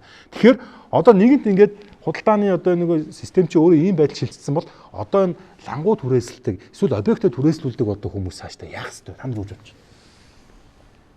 Яг энэ чинь дэлхийн аль ч улсад тий аль ч улсад ингээд тэр объектоо чинь хоосроо чинь бизнесийн зарчмаараа л явж байгаа асуудал шүү дээ. Тэрээс биш ингээд заавал ингээд нэг дүүрэн хүчээр байх хэрэгтэй байхгүй. Одоо Америкийн хамгийн би Америк ягаад дэлхийн эдийн засгийн 25% учраас тий. Тэнд чинь ингээд нөгөө цар тахлын дараа чинь ингээд моолууд болсон ингээд жоохон дундаж моолууд нь бүгдээр дампуураад одоо ингээд хоосон байж шít тов хоосон байшин гараа. Walmart зэргийн мэтийн том сүлжээнүүд бол стил яг нэг динамикаар ингээд орчтогдоод байгаа байхгүй. Ер нь энэ худалдаан дээр ярих ингээд бид нар сегментчилж бодох хэрэгтэй. Нэгдүгээр жишээлбэл та ярьж ш тэр нэг одоо лайв хийдэг ч юм уу тэр онлайн худалдаа хийдэг нэг тийм хувь өрхийн бичил одоо бизнесмэнүүдийг сегментчлүүл одоо тэрийг одоо бичлэгээд бодъё доо тий. Тэрний дараа нь бол одоо өөрийн гэсэн нэг стокийг бүрдүүлчихдэг. Өөрийн гэсэн нэг юм худалдааны цэгтэй бизнес актив хөрөнгөтэй нэг хэсэг бүлгийг жижиг гэд хэдүүлээд бодчих. Тэрний дээдлэлд одоо нэг бенчмарк үүсгэсэн одоо нэг тийм франчайз авсан брэндүүд байна. За энийг бол одоо дунд гэдэг ингээд тий. За бүр одоо ингээд глобал одоо гэхээр бол хэдүүлээ одоо ингээд онлайн энэ тоон систем суурилсан том платформуудыг нэрлэж болж байна. Amazon ч юм уу одоо ч манад одоо Taobao байна тий. Temu орж ирж байна тий. Биш одоо нэг үлрэлт 20 хэдэн тэрбумын худалдаа авалт хийж байгаа шүү дээ. Эдгээр бол том гэдээ батчих. Тэгэхээр тэр хөөрхий бичил чинь энэ томоодтай нь харьцуулахгүй бүр зүгээр дунд сегменттэй нь харьцуулахад маш жижигхэн мөнгөний дүнгээр нь бодоход маш жижигхэн сегмент. Тэрийг бол одоо ингээд цудраг басанд нөлөөлөөд юм уу улсын татвар хураалтанд нөлөөлөөд эдийн засгийг доголдуулаад тэгж ойлгож ерөөсө болохгүй. Энэ онлайн бизнес, онлайн энэ одоо борлуулалт хүргэлт гэдэг юм энэ нөгөө хуучин ритейл буюу тий нэг цэгээр одоо заавал дамждаг бодит лангуугаар дамждаг юмны өрсөлдөгч болж гарч ирээд энэ хоёр чинь зэрэг хөгжөө явж байгаа л зах зээлийн процесс. Зам өснөл процесс. Энд дампуурхан, байшин зам нь хоосорхон, лангуу юм одоо өхөн өгн тэрнээс энийг хүчээр ингээд те яаж барьж болохгүй. Лангуун дээр байгаа одоо 8 ч гэдэм эсвэл түрээслүүлж байгаа хүмүүсийг тэгээд одоо амьдрал өөр аргуул гэж байгаа юм. Жишээ хэлье. Жижиг лангуунууд түрээслэгдэж байгаа лангуунууд тэд чинь тэнэг биш. Бүгд нэр онлайн шопод болж хувирсан. Тэд нэр сток нь тэн дээрээ байж гин онлайнаар реклама хийдэг. Манай дээр ганцхан одоо платформтой шүү дээ. Бүгд монголчууд байж байгаа Facebook гэдэг. Тэн дээр бүгд пэйжтэй онлайн шопод. Тэд чинь ардаа сток нь тэнд. Хөөхий тэр стокгүй хүмүүс байна. Хуваар машинаараа зөөдөг, гэртээ юмаа оруулсан, тэндээс лайв хийдэг. Тэр хүмүүсийн далтхан мөрөөдөл нь бас нэг онлайн шоптой болчих, нэг тийм стоктой болчих, байршилтай болчих нэг мөрөөдөж явдаг байхгүй. Энд ийм үе чаттай энэ ертөнцид та аялах юм бол энэ чинь бас их сонирхолтой ертөнц шүү. За баярлалаа. За таны бодлоор. Тэ энэ одоо бизнесийн хэлбэрүүд өөрчлөгдөж байна тий. Энэ дэлхий тэр аяараа л өөрчлөгдөж байна. Хүн өөрчлөгдөн хувьсч байна тийм ээ. Урд нь бол монгол хүн бараа худалдаж авахтаа заавал гараараа имэрч үздэг. Одоо дэлгүүрт хүртэл ярьдаг үстэй. Монгол хүн андашгүй байдаг. Очиод ингээд даавыг нэмрээд яваад идэг гэдэг. Тэр чинь нэг тийм хандлага байд юм байна л да. Гэтэл одооны хүүхдүүд бол тэр нь мэдээж байхгүй болж байгаа. Тэгэхээр зэрэг заавал дэлгүүр татж худалдан авалт хийх нь өөрөө энэ бөглөрөл тийм ээ. Тэгээд одоо цаг хугацаа, орон зай, эсвэл яаралтай гэд олон тэр бүхэнд бэлэн байж одоо бизнесийнхаа хэлбэрүүдийг өөрчилж шít. Дан ганц одоо зөвхөн онлайн худалдаа хийдэг бол онлайнаараа, зөвхөн одоо яадгийн тий тогтсон цэгт худалдаа хийдэг бол тэрийг гэсэн биш. Одоо хослмол бизнес одоо хүмүүс учраа олоод одоо ингээд амьдрахын төлөө яваад шít. Энд чинь ингээд нөгөө хувьсэл тэмцэл, хувьсаад өөрчлөгдөд ингээд явна. Энэ дээр юу дутагдж байна гэвэл татврын бодлого дутагдж байгаа. Татвар авахгүй гэж бол хуулинд байхгүй. Бүгдээрээ л төлөх ёстой онлайнаар хийн үү, гар дээрээс бизнес хийн үү байгаа. Гэвч тэрнийг хэрэгжүүлэх одоо механизм маш их дутагдaltaй байна. Арга аргачлалаа ерөөсөө санаачлахгүй байна. Багш энэ шиг гэж байгаа шүү дээ. Монгол улсын үндсэн хуулинд бичсэн байгаа. Татвар ноогдуулсан бол та үүрэгтэй байхгүй. Ноогдуулсан бол. Ноогдуулсныг тий. Албан татвар ноогдуулсан бол та татварлах үүрэгтэй. Тэрнээс хэрвээ ноогдуулах процесс чинь төрийн үүрэг байхгүй. Тусгайлсан хуулиараа хэллээ шүү дээ. Хануу хэллээ шүү дээ. Татврын албаныхаа ажлаа хийх асуудал. Тэр лайв хийж байгаа хүн чинь баримтжуулаад одоо тэр юугаа үлдээчихэд бичлээ. Би 10 ширхэг бүү зарчлаа гэдэг өөрхөн амтан дээр хэд бүрийн баримтаа үлдээчихэд байгаа байхгүй. Тэгвэл үнэхээр тэр татврын алба тэгвэл та 10 баримт пүүз зарчжээ. Энийхээ одоо нэг хөв. Би тэр дараагийнх нь хэлэх гээд байна. Тэгээд энэ тэгээ яаж юм гэхээр манайд нэг ийм дутагдал байгаа даа. Нөгөө татврын албаныхаа ингээд энийг ажиллаа хийх гэсэн чинь нэг хүн гарч ирэнгүүтээ одоо татврын реформ хийх гэж байна. Реформ хийх цаг нь болсон ч юм уу болоогүй ч тийм их реформ гэдэг юм хийх шаардлага үүссэн ч юм уу үгүй ч юм уу юу нь болохоо байгаа даа. Тийм байхгүй. Тий. Өмнөхөө хэрэгжүүлээд үр дүнгийн хэмжээгүй байж яагаад ч үгүй зарлцдаг. За тэгэнгүүтээ баахан хүмүүсээс ингээд санал аваад божигнуулаад энэ хооронд нөгөө саналыг чинь аав нь нэгтгэх нь хэлэлцүүлэг нөгөө хэдэн татрын байцаагч чинь тэр татраа ногдуулах, хураах, үйлчлэх, ажиллаа хийх цаг заваас нь яхна уу? Одоо та миний мэдхээс сүүлийн 2 жил хомсолчлоо. Одоо энэ шин татрын хуулийн хэлэлцүүлэг үндсэндээ 2 жил тэр хэдийг ойр хоолгүй ажиллуулж байна. Тэр хэдийг ажил хийхгүй байх гэж хүмүүс одоо ойлгоогүй яагаад байна. Би зах цухаас нь харж байна л да янз бүрийн хэлэлцүүл өчнөө олон хүний саналыг нэгтгэх тэр нь болно энэ нь болохгүй гэж ерөөсөө ингээд өдрөнжин шүнжин ажиллаж байгаа мөртлөөсөө тэр нь эргээд хууль баталгаараа одоо бах байдгаараа л ч юм уу. За тэгээ манайд хамгийн чанга хатуу хууль хэн дээр байна? Хувь хүн дээр байна. Яг үндэ бизнес эрхлэгчид чинь нийт орлогынхоо 1%-ийг 300 сая хүртэл ашгийнхаа 1%-ийг тийм ээ тэг 1.5 тэрбум хүртэл байх юм бол төлсөн татвараа буцааж аваад үндсэндээ 1% татвартай одоо тэр нь 2.5 тэрбум болгоно гэвч бизнесийн орчинд орлогын татвар бол харьцангуй гайгүй.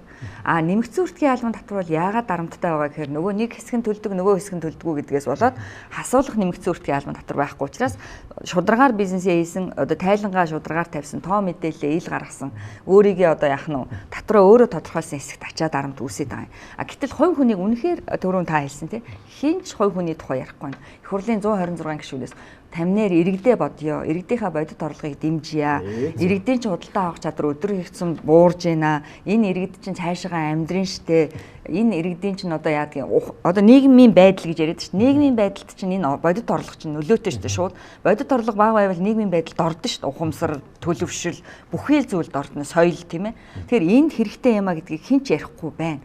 Цалингийн татвар 3 шатлалтай байна. Дээд шатлал нь 20% одоо 20% болчиход байна. Гэтэл компани татвар тэрнтэй харьцуулах юм бол хамаагүй бага. Тэгэхээр иргэдийг өмөрдөг, иргэдийг ярьдаг, иргэдийн тухай эрх ашгийг хамгаалдаг, иргэдийнхаа татварыг багасгамаар байна гэж ярьдаг. Нэг ширхэгч, улс төрч алга, нэг ширхэгч эдийн засагч. Би нэг зүйлийг ерөөсөй ойлгохгүй маа. Одоо би нэг хэдэн хүнд ажлын байр гаргаад ажилдаа орлоготой, цалинтай байлгаж байгаа. За тэгэхээр энэ байраа танай компани үйл ажиллагаа явуулж байгаа учраас татвараа төлөх гэж байгаа. За мэдээж улсын орлого олж байгаа бол татвараа төлөх нь зүг байсных. Төллөө. Дээр нь нэмээ дахиад нөөтийн татвар гэдээ авч байгаа. За гэдэг өгч байгаа. Тэгсэн чинь төр нь ингэж яснаа. Ер нь бодод байсан чинь чи ер нь яхаараа хүмүүсийг ажилтай, орлоготой, цалинтай байлгаж тийм. Хэрвээ чи тийм байгаа бол наад хүмүүсийнхаа нийгмийн даатгалыг төлөж байгаа. Хамгийн сонирхолтой нөгөө цалингаа авч байгаа хүнээсээ ахаад чи нийгмийн даатгалаа төлөхөд төлөвлөж байгаа.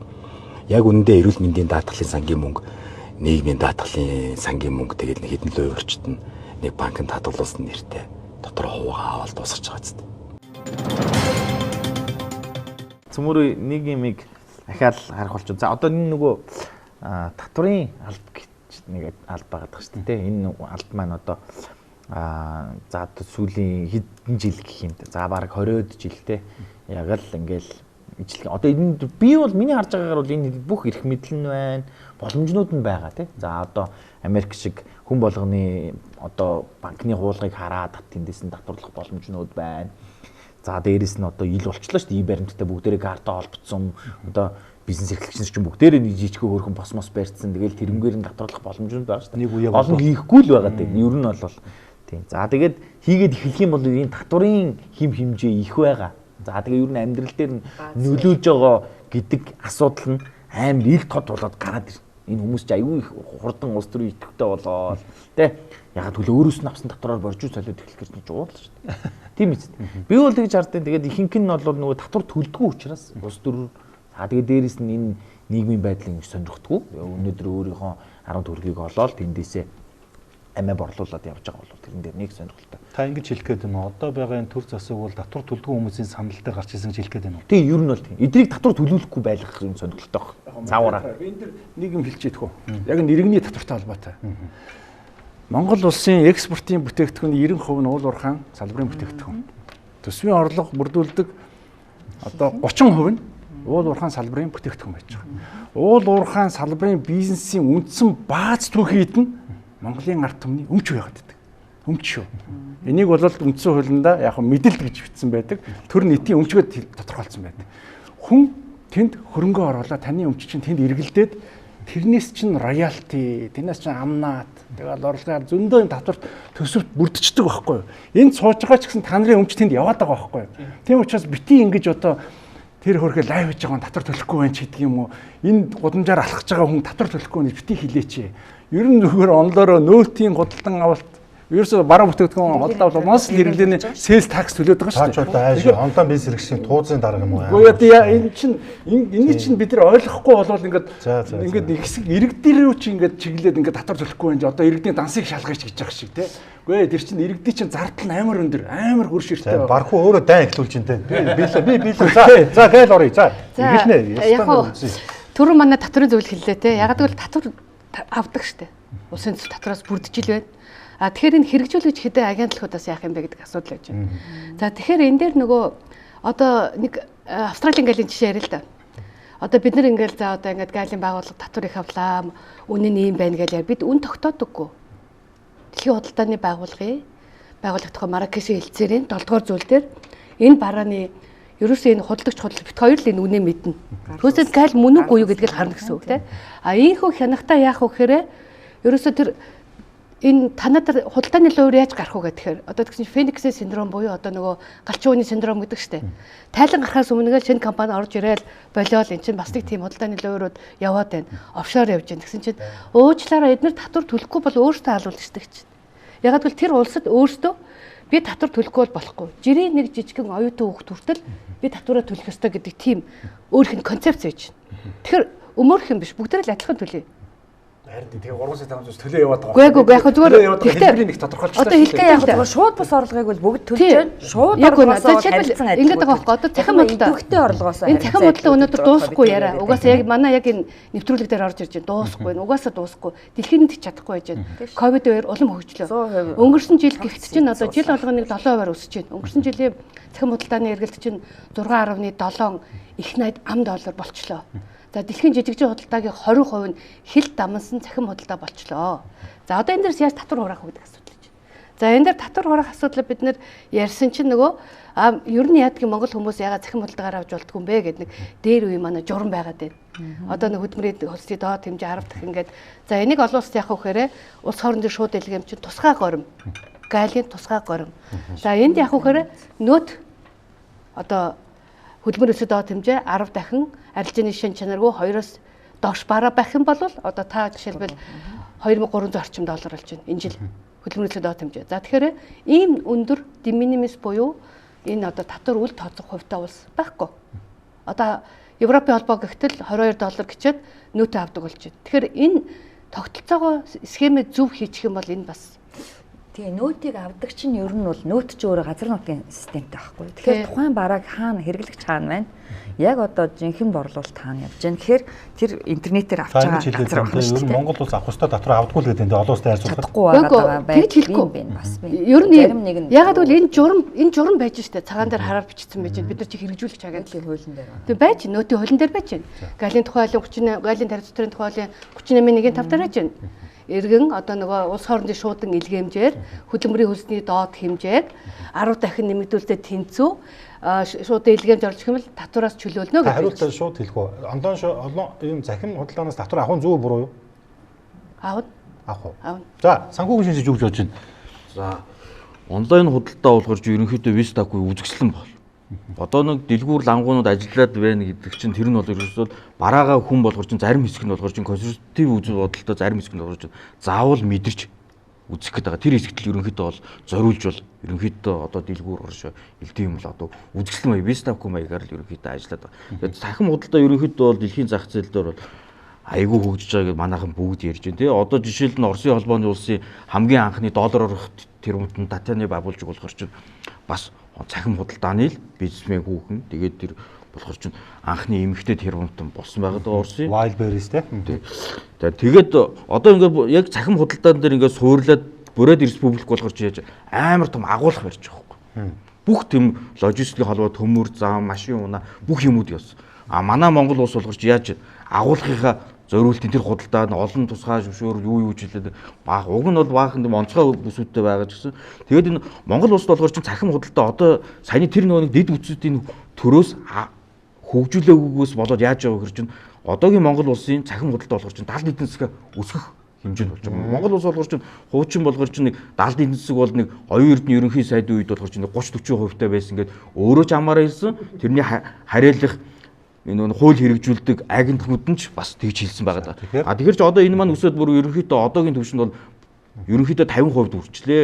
Хоёр худалдааны нэг нь болохоор ч одоо ингээд 70 эдийн засгийг хөгжүүлээд байна. Тэгэхээр чинь 70 эдийн засаг хэтэрхий хөгжөөд байна гэдэг чинь юу гэсэн үг вэ? Бидний нөгөө нэг мөнгө угаахтайгаа энэ холилдоод яг 70 эдийн засаг юм уу мөнгө угаах юм хоёр нь ялгаагүй болонгот яг нийгмийн сөрөг талыг санхүүжүүлээд байна. Төрийн ачаал ер нь бол хандлаа байгаа шүү дээ. Хандсан. Өөрөөр хэлбэл тэр нийгмийн даатгалын шимтгэлгээд нэг бөөн дарамт байна. Эрүүл мэндийн даатгал одоо тэ нөөт гэдэг. Энэ юм дээр чинь бизнес эрхлэгчд эсэргүүцээд байгаа шүү дээ. Гэтэл дээр нь төсвийг тэлээд урсгал зардлыг нэмэгдүүлээд ингээд яана гэдэг чинь ямар ч Монгол улсын бизнесийн ачаал татврын ачаал нь нэмэгдэнэ гэсэн. Энэ үед бол хүмүүс ямар за нэг эсэргүүцэж байна. Нөгөө талаас ерөөсөө шууд бизнесүүд бол олон баланстай татвараас цухтах үзэгдэл, татвараас зайлсхийх биш, цухтах үзэгдэл. Тэнгүүд нөгөө бизнесүүдийн чинь шоронд оронд хийх гэл янз янзын хэрэг үүсгээд байна. Олон татврын маргаан гарна гэсэн. Гэтэл татврын ерөнхий газрын хажууд татврын маргаан зээлцэх зөвлөлт гэдэг нь бизнесийн оюуттай төлөөлөл байдаг. За, найзуудаа энэ хариуцлага үний амнаас гарсан үг шүү. Энэ яг өнгөрсөн оны 8 сард энэ хасуурын ган хувийг гишүүн болон өөр бусад гишүүн ингээд нэг хуулийн төсөл өргөн байрны татврын одоо юунд хураамж өөрчлөлт оруулна гэсэн. За та нар харж байгааз байр түрээслүүлдэг гар дээрээс 8 хийдэг иргэдийн за борлуулалтын үнийг одоо нөөтийн үн гэж тооцно бүгд одоо нөөт төлдөг болно гэсэн. Энэ дотор нь би мэдээг нэг уншсан чинь онлайн худалдаа хийдэг хүн хүртэл ингэж татвар төлнө нөөт төлнө гэсэн юм явж исэн байхгүй.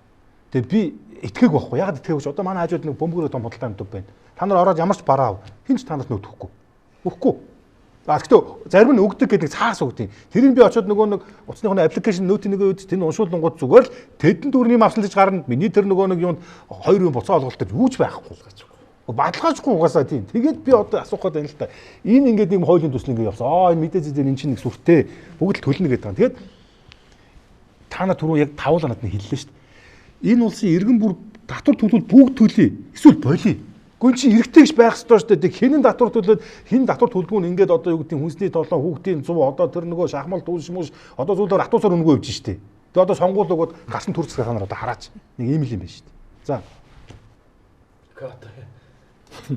Зөндөө хэлсээр байгаа даа тэгээд энэ би бас яг үннийг хэлэхэд гайлын байгууллагатаа бас жоохон гомдоод явд юм бас яг үнэ. Тийм. Ер нь бүгднгээс нь татвар авахгүй гоо яг үнийг хэлээ. Одоо энэ замын үүдийг ил гэдэг бол үнэхээр гайхамшигтай газар байна. Деваж юм уу? Деваж шүрсэн. Өө сайхан. Өстө богоноор гэдэг шиг өстө таракаар нь татвар нь амар бага бодогдоод орж ирж байгаа. Үнэхээр шийдэх юу явж илээ. Заашгүй дээ. Одоо жишээлбэл ингээд манай компани жишээлбэл нэг контейнер бараа оруулж ирлээ, хүнсний бүтээгдэхүүн оруулж ирлээ. Нөгөө нөөтөө төлөөд, галиа төлөөд, дээрэс нь тээврийн зардлаа бодож иж дээрэс нь галиа төлдөг байхгүй. За ингээд төлөөд нэг 50 сая төгрөг, 60 сая төгрөгийн татвар төлөө орж ирж байгаа. Зараагүй ээж иж. Тийм шүү дээ. Тий, зараагүй ээж иж болж байна. 4 дахин илүү их ачаа. Одоо бараг 75 тонн.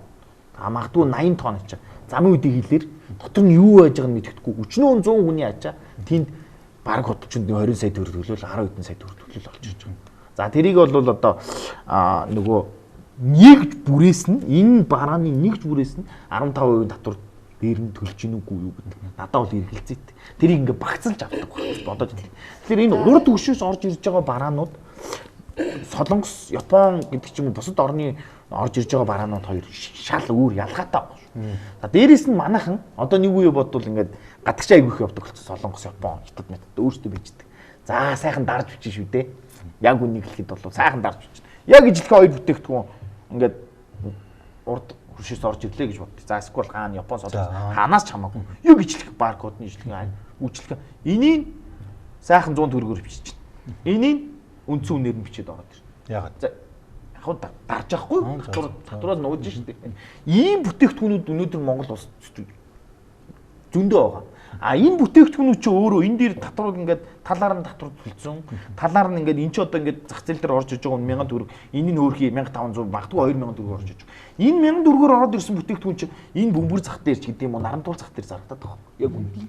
Тэгэхээр чи нөөтгөө орж ирж энэ чи дараа бичсэн байхгүй юу нууцаар.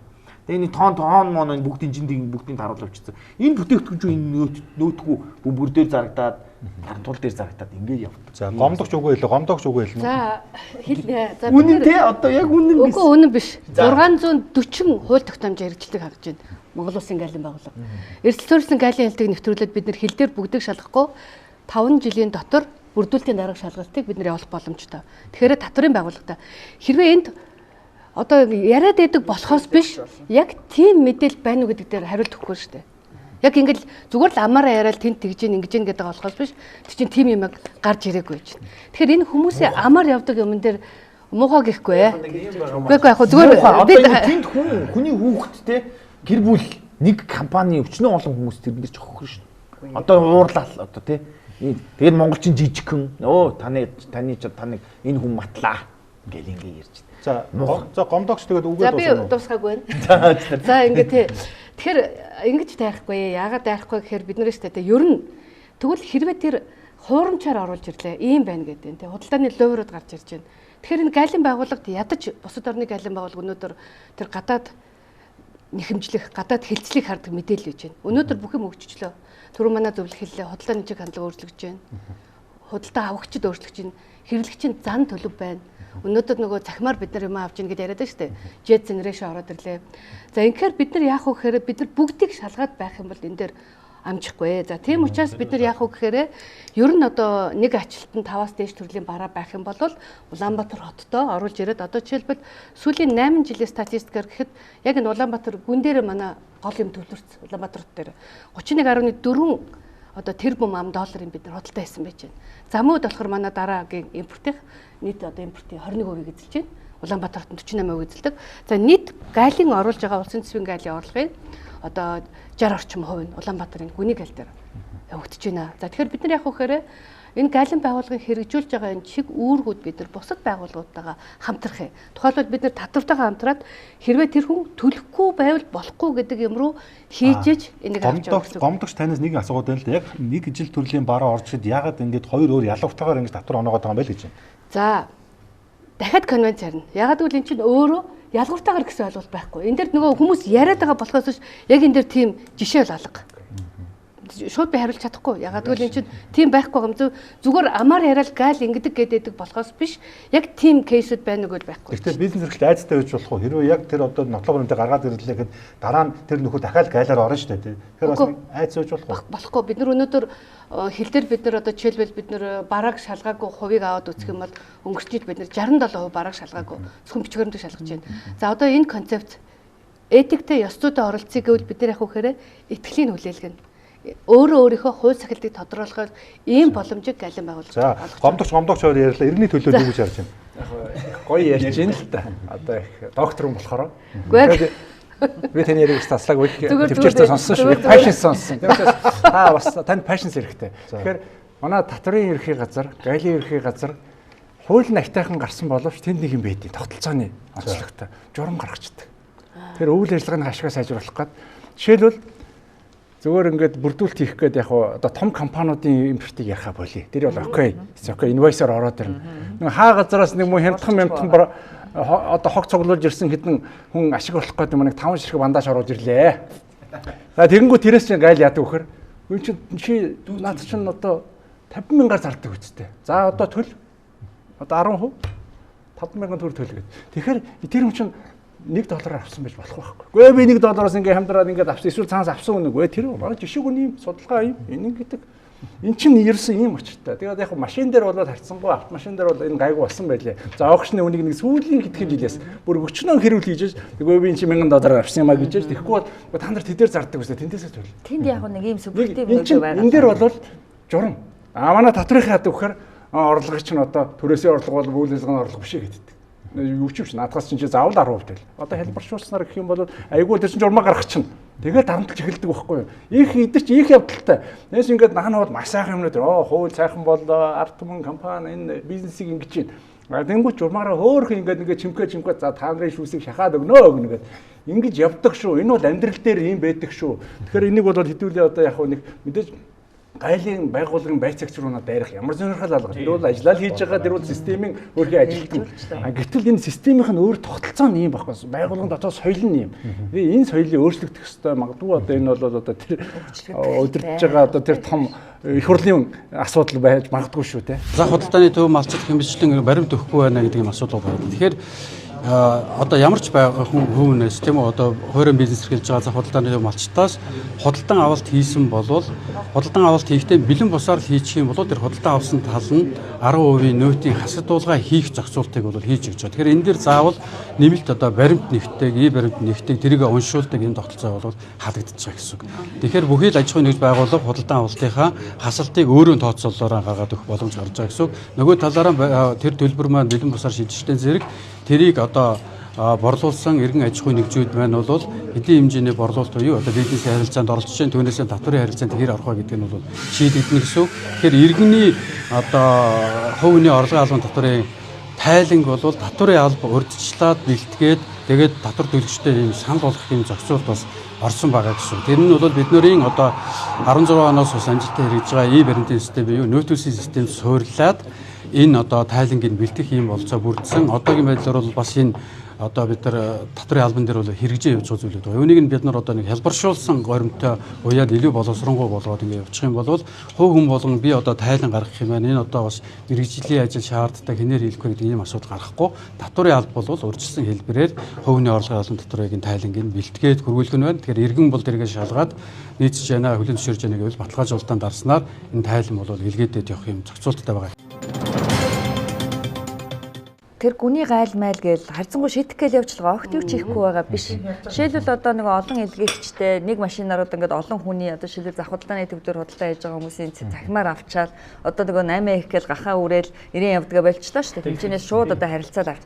Тэр бараануудыг заавал замын үд дээр одоо мэдүүлээл нэг хүн бөөнд нь мэдүүлээл хямдхан төлөөл ингээд одоо өөрийгөө ч хэрэгт хийх гээл ингээд явдаг байсан бол одоо түрүүчийн 7 хоног сонссноор бол гайл нэг тийм одоо нэг тийм логистикийн төв байгуулж байгааг сонссон. Одоо 90 генер ингээл яваад одоо барааг хүлээж авч байгаа этгээд өөрөө бүгд 10 хүний бараа ирлэхэд 10-аа очиод тэнд гайлаа өөрөө мэдүүлээд авчихаар. Тий боломж одоо хин нэгэн өөр этгээд төлөхгүйгээр тийм ээ. Тэгээ өөрөө одоо нөгөө гайл дээр төлсөн баримт энтер байхгүй болохоор энэ чинь нөгөө баримтаа өгч чадахгүй энтер. Тэгээ асуулах татвар байхгүй энтрийг бол тодорхой хэмжээгээр шийдэх гэж байгаа юм гэж ойлгосон. Гэхдээ маш удаан байна. Дээрээс нь байршлын өв жоохон бурууцгээд байгаа мөг санагдсан. Хаа байсан сонгоны хайрхан дүүргийн хаана хаач гэлээ. Тэгэхээр одоо замын үдээс ирж байгаа бараа Улаанбаатар хотыг нефт яваад машин тий.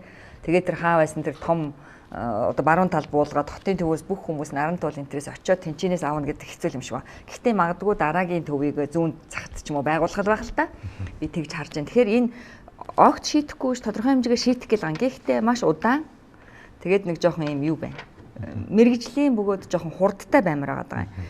Тэр төрөний түрээсээ орлого төлөх гэхээр 10%, үйл ажиллагааны орлого 1% гэдэг. Энийг би дандаа шүмжилдэг юм. Нэг хүний орлогыг одоо Улаанбаяр гэж хүний орлогыг 5-6% аагаад ингэж эргээд тэрнээс нь ч 2%, энээс нь ч 10%, тэрнээс нь ч 5%, энээс нь ч юм гээд нэгдүгürt ойлгомжгүй, хоёрдугаарт төвөгтэй, гуравдугаарт ингэ завсар зай гаргаад байгаа юм. Жишээлбэл энэ хүн 5 төрлийн орлого оллоо гэхэд 5-уулаа нийлүүл 5 он орлогоод нийлүүлсэн орлогоор амьдрнаа да. Гэтэл энэ хүний 5 орлогоос тусад нь иймч нээлттэй хувьцаат компани ногдол шиг юм 5%, иймч түрээсийнх нь 10%, энэ ч үйл ажиллагааных нь 1%, энэ цалингийнх нь одоо 10-аас 20% юм гээд ингээд бүр ойлгомжгүй бөгөөд ингээ янз бүр болгочоод гэтэл ганцхан цалингаар амьдарч байгаа хүнийх болохоор нөгөө ногдлшгийн орлогоор ч юм уу хүүгийн орлогоор амьдарч байгаа хүний ачааллаас их болчиход байгаа. Тэгэхээр би бол энэ бодлого тодорхойлж байгаа хүмүүст юу гэж хэлдэг хэрэг нэг хүний орлогыг битгий ингэж олон жиргээч. Бүгдийг нийлүүлээч. Дээр нь шатлалтай байлгаж болно. Гэхдээ шатлал чинь 10 сая төгрөг биш. Жилийн 120 сая төгрөг биш.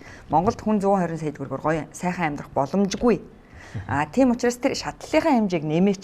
Дээрээс нь хүн болгоныг татврын тайлангаа гаргуулдаг болох ч юм бол хасагдах зардлуудыг нэмээч. Ядчил ипотекийн зээлийн үгийг хүн болгоноос хасч өгөөч. Тэгвэл залуу гэр бүл болгонд хүртээмжтэй болно. Биеэ эмчлүүлсэн бол тэр зардлыг хасч өгөөч. Хүүхдээ сургаж боловсруулах гэж хариуцлагатай хандсан бол тэр зардлыг хасаад өгөөч. Тэгээд тэр орлогыг ядаж өөрөө сонголтоороо гэр бүлээрээ тайлгандаг болгож өгөөч. Тэгээд тэр орлогоор хитэн хүн амьдраад байгаа нөгөө халамж маламжийг энүүгээрээ шийдээч. Одоо тэр дахирд одоо хөгжлийн бэрхшээлтэй ч гэх юм уу тийм ээ. За эсвэл одоо бие даан амьдрах чадваргүй хүн тэр гэр бүл байгаадаа бол татврын хэмжээг бууруулаач.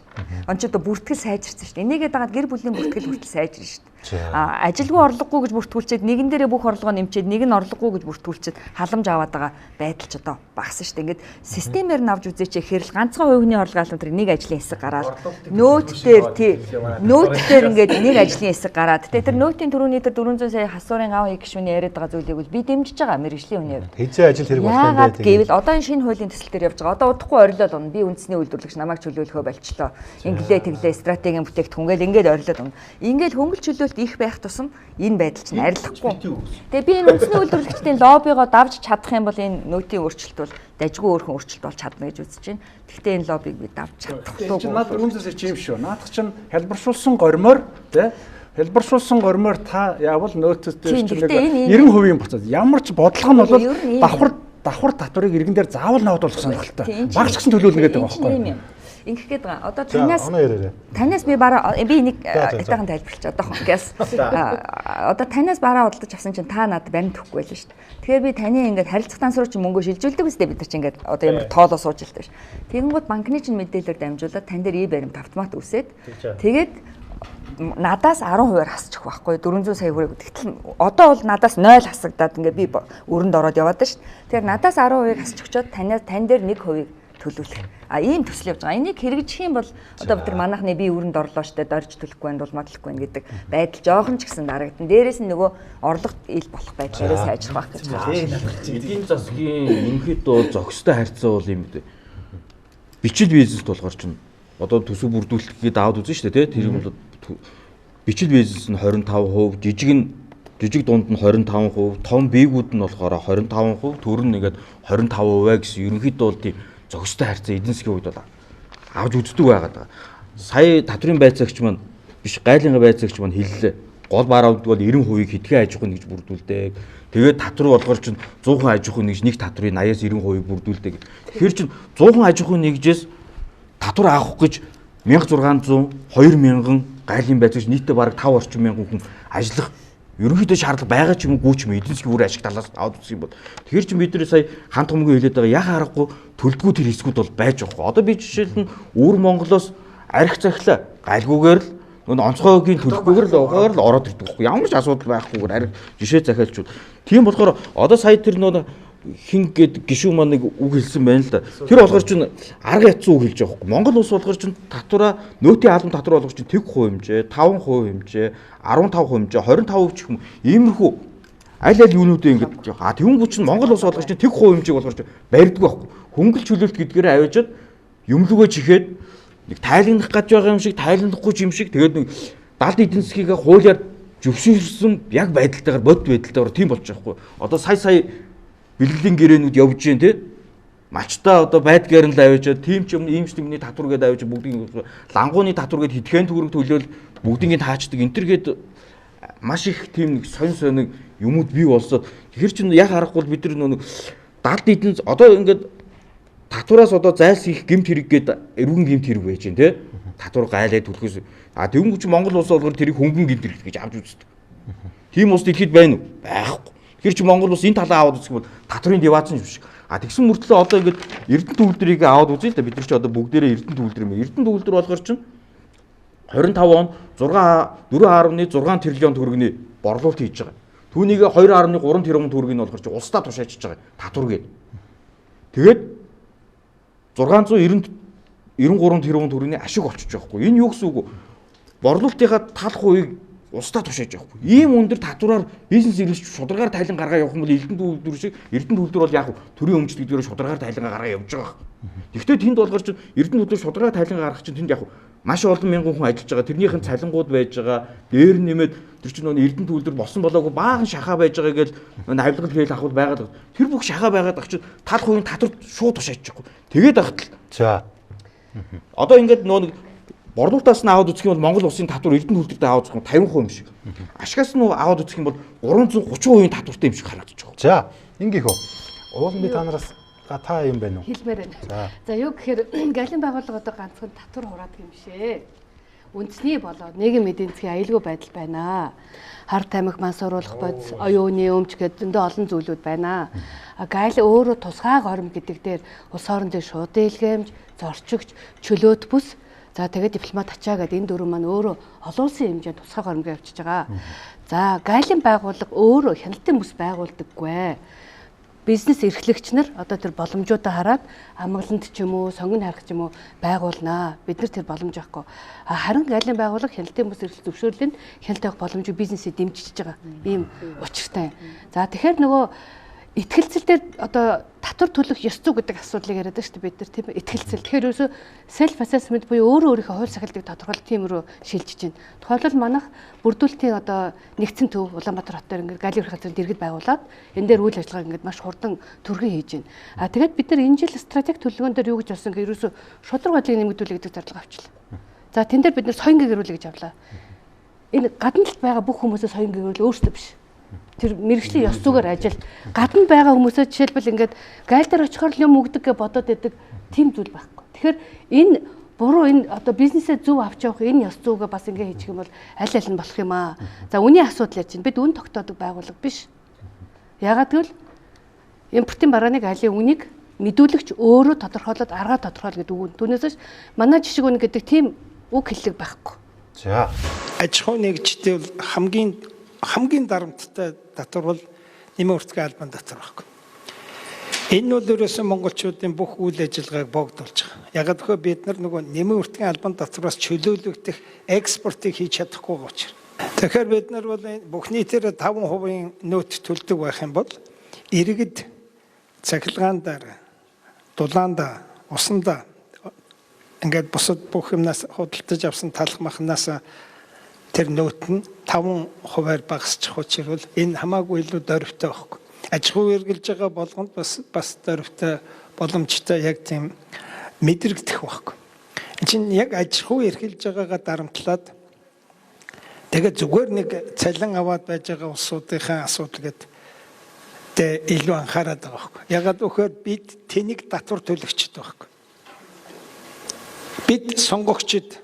Гэхдээ дэндүү цөөнх хүчээр бол бидний эрх ашиг бол альч шатанда, альч намда, альч төвшөндөө асуудлыг ярьдаг байхгүй. Бидний асуудлын бол жижиг зүйл байхгүй. Одоо ингээд том аж ахуй нэгж ингээд байлаа гэхэд нийт нөөцт нөгөө жижиг аж ахуй нэгждэр л илүү оногдоод байгаа байхгүй. Хэд хоногийн өмнө захирлага өөрөөр шагаалаа. Тэгм чим ширээн дээр нэг баахан л юм жижигэн шиг хайрцагтай юм байна. Улмаа хараач тэм үгээс ихэлсэн гинэ. Юу юм гэсэн чинь уцсны кейс, уц тогтоогч баг жижиг мини камерч баг шиг тий. Тэг яад гэсэн чинь өстөн чи амар юм байна. Баг захиалаад баг 7 хоног ингээ хүрээд ирд юм байна. Тэг яад гэсэн чинь захиалсан үнийн дүндээ тэр хүргэлт карго марго одоо тэр бүх үнийн дүн орчдөг юм байна. Тэгээд бас надад нэг юм сануулсан. Бас яг зурганд нь хууртаж явах юм бол байгаагаас зурган дээрээс 10 дахин жижиг юм ирдэг гин. Эсвэл шал өөр юм ирдэг гин. Бас сэтгэл зүйн бэлтгэлтэй байх хэрэгтэй юм байна. Тэгээ би санаж ин л да одоогоос энэ нэг цар тахлаас өмнө бол тэгэл цөөхөнд байлаа шүү дээ. Одоо баруунаас Америк гэх юм бол нэг eBay ч юм Amazon л байлаа шүү дээ. Одоо бол хөгжиж байна. За Солонгост бол ингээд энэ Costco e-mart-аас ингээд нэг бараа авдаг нэг юм сүлжээ байна. Тэгээ наашаа ингээд явуулдаг. За одоо тэг хятад бол та нар мэдэн шүү дээ. Alibaba-гийн одоо нэг Jack Ma байсан ч одоо сүүлд нь ингээд Taobao, Pinduogo гэл тэ зөндөөл юм гараад ирлээ. Тэгээ одоо энэ онлайн худалдаа гэж харахаар баг 100-ны бараг 90% нь андаа урдаас орж ирд юм байна. Тэ? За одоо энэ Temu болон хоёрдугаарт одоо энэ жишээ нэгэд эдний хоёр л ер нь гол ер нь манай онлайн худалдааг л хатгсан байт юм байна. За тэгээ би уулын та таваас нэг л юм асуугаад байгаа юм л та. Энэ би хэлээд байна л та. Нэг утасны ард ингээд нэг админ гэдэг нэг хүүхэн байж болно. Онлайн шоп ажиллаулдаг. Тэр нэг бараас хэдэн зуун хэдэн мянган тоош иргэхээр хэлээр нааш оруулж ирнэ. Тэн дээр хил гайл дээр ер нь төлбөр төлдөг юм уу? Тэр нь яг яа тооцдөг юм? За ороод ирэнгүүт энэ хүн чинь мэдээж захиал зарим нь бол ингээд зураг хөргийн тавьж байгаа захиалгаа авчиж байгаа. Тэгээ тоо юугаар нь оруулж ирж байгаа. Эсвэл их хэмжээгээр оруулж ирээд сезоноо ер нь бол ингээд олуулчихж байгаа. Би тэр хүнийг одоо овжин байна, эсвэл одоо шулжин гэж би хэлэхгүй. А тэр бол зах зээлийн л зарчим баг. Гэтэ ерөнхийдөө зарим онлайн шоп бол одоо түрүүн барах уу бичил гэж яриад ах шиг байна. Бүр 300 унцсан хаус амьдэрдэг бүр автомашины суглаа явуул хүртлээ энэ онлайн шоп зарим томорсон байна. За магадгүй гэртээ нэг Uniqlo-гоос 5 хүн авчираа зарж байгаа жижиг ч байж болно. 40 хүн цалинжуулаад байр авч өгсөн машин авснаа лайваар ярьж байгаа шүү дээ. Тийм шүү дээ. Одоо шинэ жил мэлээ те. Татвараар энэ чинь хөндлөнгийн мэдээлэл гэдэг байхгүй. Тэгэхээр хөндлөнгийн мэдээллийн боловсруулалт ашиглах тангалтгүй. Би болохоор яг та нартай адилхан онлайн шопоор хөгжлүүлдэг хүмүүс. Би бас айж байна. Хэрвээ би одоо ингээд энэ онлайн шопс татвартай болж юм бол надад хэрэгтэй бараа бүтээтгүүн нэмэгдэн шүү дээ.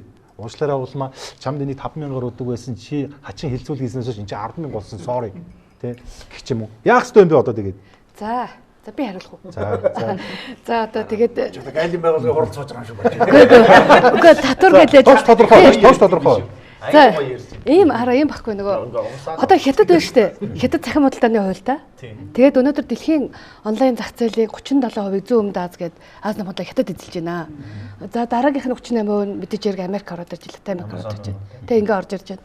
За одоо энэ татвар яаж хураах вэ гэд өв төм юм жижиг илгээмжүүд орж ирж. Сая түрүү хэллээ штэ тий. 2024 онд улс орны шууд илгээмжийн 60% нь цахим худалдаа орж ирж байна. 24 онд 680 мянган илгээмжсэн бол өнгөрсөн жил 1.8 сая болсон. Саяны Temu. За тэгэхээр эндээс түрүүн та нөгөө татвар авах уу гэлээ шүү дээ. Улсууд ингээд лимит тогтоож идэм байна. Жишээлбэл хятад хэд шүү дээ. Нэг удаагийн худалдаа авалтын хамгийн дээд хэмжээ 5,000 юан байна. Энээс дээш бол та татвараа төлнө гэж байна. Тэгээ энийг шийдэж чадахгүй. Яг дуустгүй яриа гэдэг чинь дэлхийн өөрөө бас чадахгүй байна. Тэгэхээр бид бас хөөх юм тийм зөв аргаа орохгүй. Одоо хятад хэд жилийн худалдаа авалтын хэмжээ 26,000 юан гэчлээ. Түрүү хэдүүлээ ярьлаа шүү дээ. Манайд хэд одоо юу гэдгийг хөдөлмөр үйлстэй доод хэмжээ 10 дахин гэх юм бол одоо энэ жил хэдүү? 800 $2,300 болчихж байна. $2,300-д 2 шиг iPhone аваад ирлээ. За ингээд миний иргэний үнэхээр авлаа. Бид ингээд зургуулаа ингээд авчлаа. Ингээд 12 болчихж байгаа.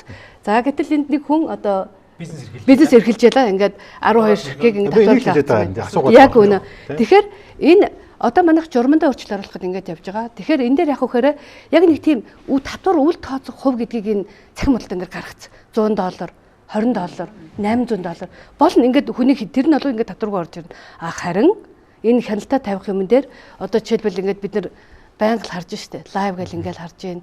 Энэ дээр болохоор яг тэр хууль хүчний байгууллага үнэхээр төлөхгүй байгаа бол татварын байгууллагатай нэг хөндлөнгийн мэдээлэлээр одоо шалгаад яг энэ төлөх боломжийг л олох хэрэгтэй.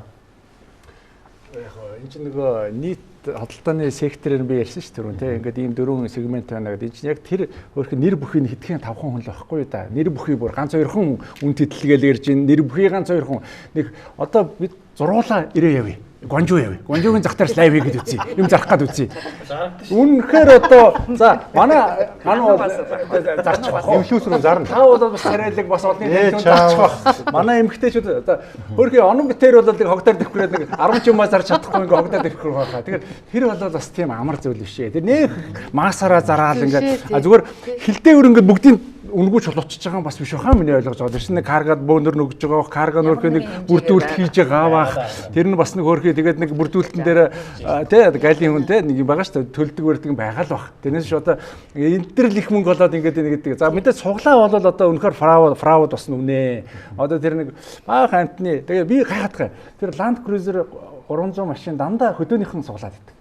Монголчин нийт хүн амын 70 50% хотод амьдрал би магадлаар нь бодоход чинь би ч одоо дээд метротыг 2 сургууль өтсөн мөртөөс бүр сум момын хүн л дандаа тэр суглана. Тэгэхээр тэр нэг тийм үнэмшилтэй болох фрауд явж байгаа магадлал. Ягаад тэгэхээр тэнд чинь оролцох чинь бол 50% нь хотынхан байх чинь ягаад заавал тэр сумын лүн ланд хожоод идэг вэ гэхээр үнэмшилтэй байх нэг юм байна. Хоёрдугаарт яг юун дээр хөрхий нөгөө юу их явдیں۔ Ажиллаж байгаа тэр онлайн тэр лайв май хөрхий хийж байгаа тэр хүмүүс юу яхад нөгөө одоо нэг хиймлэр тэгж нэг эрэлт үүсгэж байгаа юм шиг айгүй хэм заргаж байгаа юм шиг жүжиглэх ингээд бүх зарагдаа дууслаа шүү али одоо яараараа бариараа үнэн хэрэглээрээ хөрхий тэр зарж байгаа ч юм уу ч юм уу баргалын заахын бүх юмыг би зараа дууслаа шүү 50 юан 20 юан 30 юаны пүүз гэдэг. Тэгэхээр энэ болгон чинь нөгөө яг нарийн судалгаа юм л да. Асуудалтай. Уг нь 40% татвартай байсан. Тэгээ 20 оны хуулиар би одоо сая хичээлээ зааж байгаад баг өнгөрсөн 7 хоногт байв. Тэрний өмнөх 7 хоногт анзаарлаа 10% болгоцсон юм байна. Тэгэхээр зэрэг нөгөө нэг суглааны хонжир суглааны эрх авж байгаа компаниуд нэмэгдсэн юм байна. Тэгэхээр ингээд нэг суглааны үйл ажиллагаа жоохон идэвхжээд ирэнгүүт тэрний нөлөөгөөр иргэд яах нь одоо зөвшөөрөл хууль бус зүйл хийж байгаа шүү дээ тэд нар чинь. Яг үндэ бол дурын иргэн би жишээлбэл хонжир суглаа явуулах нь өөрөө хууль зөрчиж байгаа асуудал байхгүй юу. Тэгэхээр ийм зүйл яваад байна. Энд чинь угаасаа л ингээд нэг юм хөгжлийн ингээд зарим нь ингэж яваал тэгэл болиол одоо хүмүүс явсаар хагаад за энэ ер нь бол одоо нэг юм зэлэнгийн юм яваад байгаа ингээд тийм нэг ийм юм. Тэгэхээр арай болоог байна. Хамаагүй юм хаач суглаар ороо явчихлаа. Угаас оог дахгүй байгаа чинь дээр чинь хараа. Манай Батэрд нь бих талчих хэлээ. Батэрд нэгэд инфлюенсер залуу завхуудаар зөндөө явсан. Данд бичлэгүүд нь байгаа. Тэгээ Батэрд нь юу гэж авах хэрэгээ тодорхой хэмлээд байгаа байхгүй юу? Данснаас нь орж байгаа орлого болгон дээр 1% татчихаа гэдэг. Энийг ерөөсөө тэр зах дээр худалдаа хийж байгаа жижиг худалдаа, жижиглэнгийн худалдаа хийж байгаа хүмүүс өөрсдөө хүсээд байна. Тайлан гарах боловсрол хүсэл чалга, боловсрол чалга зовлонтой байна. Автоматар аваад байна. Автоматар ингээд гүйлгээ болгон дээрээс те одоо ингээд 1% гэдэг гамаа тийч чинь ингээд нэг 10,000 төгрөгийн юм яхаа нэг 1,000 төгрөгийн ус татаж аваад ах юм шиг байгаа. Тэгэхээр магадгүй энэ бас зүв байж магадгүй. Ягаад тэгэхээр нөгөө татварын бааз гэдэг ойлголтыг ярьдаг шүү дээ бид нэр те. Тэгэхээр магадгүй 700,000 одоо фрилансерууд байна гэж бодъё л та те. Хуваараа хөдөлмөр эрхэлдэг хүмүүс. Тэгэхээр 700,000 хүн бүгдээр 1% төлөх юм бол энэ магадгүй бас хэдэн их нэг төгрөг зугуулах магадлалтай. Онлайн шопуудаас тэгвэл зарагдсан бараа болгоос 1% татвар авч болох юм уу тэгвэл? Яг онлайн тэр бизнес эрхэлж байгаа хүн. Онлайн шопууд дээр чинь те нөгөө тэр чинь нөгөө өөрсдөө онлайн шоп гэхэр зуураад л байгаа да. Ямар сонирхолтой. Гэхдээ яах вэ тэр чинь дансар нь мөнгө орж байгаа шүү дээ. Тэрээс 1% татагдах л асуу. Намайг одоо ингээд иргэд би бол иргэдээ өмөрөх нэг таалагдах гад популизм гэдэг юм. Танаа тууцын урал болсон байна те. За. Харилцах данснаас нь ингээд татвар авнаа гэд ингээд ярьлаа шүү дээ. Тэнгуут манай инфлюенсерүүд юм уу зарим хүмүүс ингээд зориг бүхий яадаг вэ гэхээр бүх дансны чинь үнийн дүнгийн одоо хөлийн дүнгээс нь татвар аваад эхлэх нэ тэрний 10% мөв гинэ энэ. Тэгээ тэрийг ажиглахаар яадаг вэ гэхээр тодорхой мэрэгжлийн ялангуяа зөвлөх үйлчлэгээ үзүүлдэг гэх мэтчлэнгийн ингээ хүмүүс ажиглагддаг байхгүй юу. Тэгэхээр зэрэг мэдээж хэрэг зүгээр орж ирсэн дансных нь хөлийн дүнгийн тэрий чинь орлого мөн биш гэдгээ ялгах, ангилах, зааглах одоо ийм боломж тухайн хувь хүн байгаа шүү дээ. Өөрөө ер нь бол манай татраа өөрөө татрын байгууллага бүгдийн нэг бүрчлэн ногдуулах албагүй. Өөрөөр хэлбэл татраа өөрөө ногдуулах систем хэрэгжиж байгаа шүү дээ. Яг зүгээр татвар туслаа системийг бий болгож өгөө тоо мэдээллүүдэн бэлдэж өгöd байгаа болохоос биш. Тэрэн дээр ухамсартайгаар биеийн төрлийн угаасаа Америкт ч гэсэн хүн өөрөө татрынхаа тайлан гаргаад явдаг л гэж байгаа шүү дээ. Би ч яг нүдээр үзэгээ сонссон.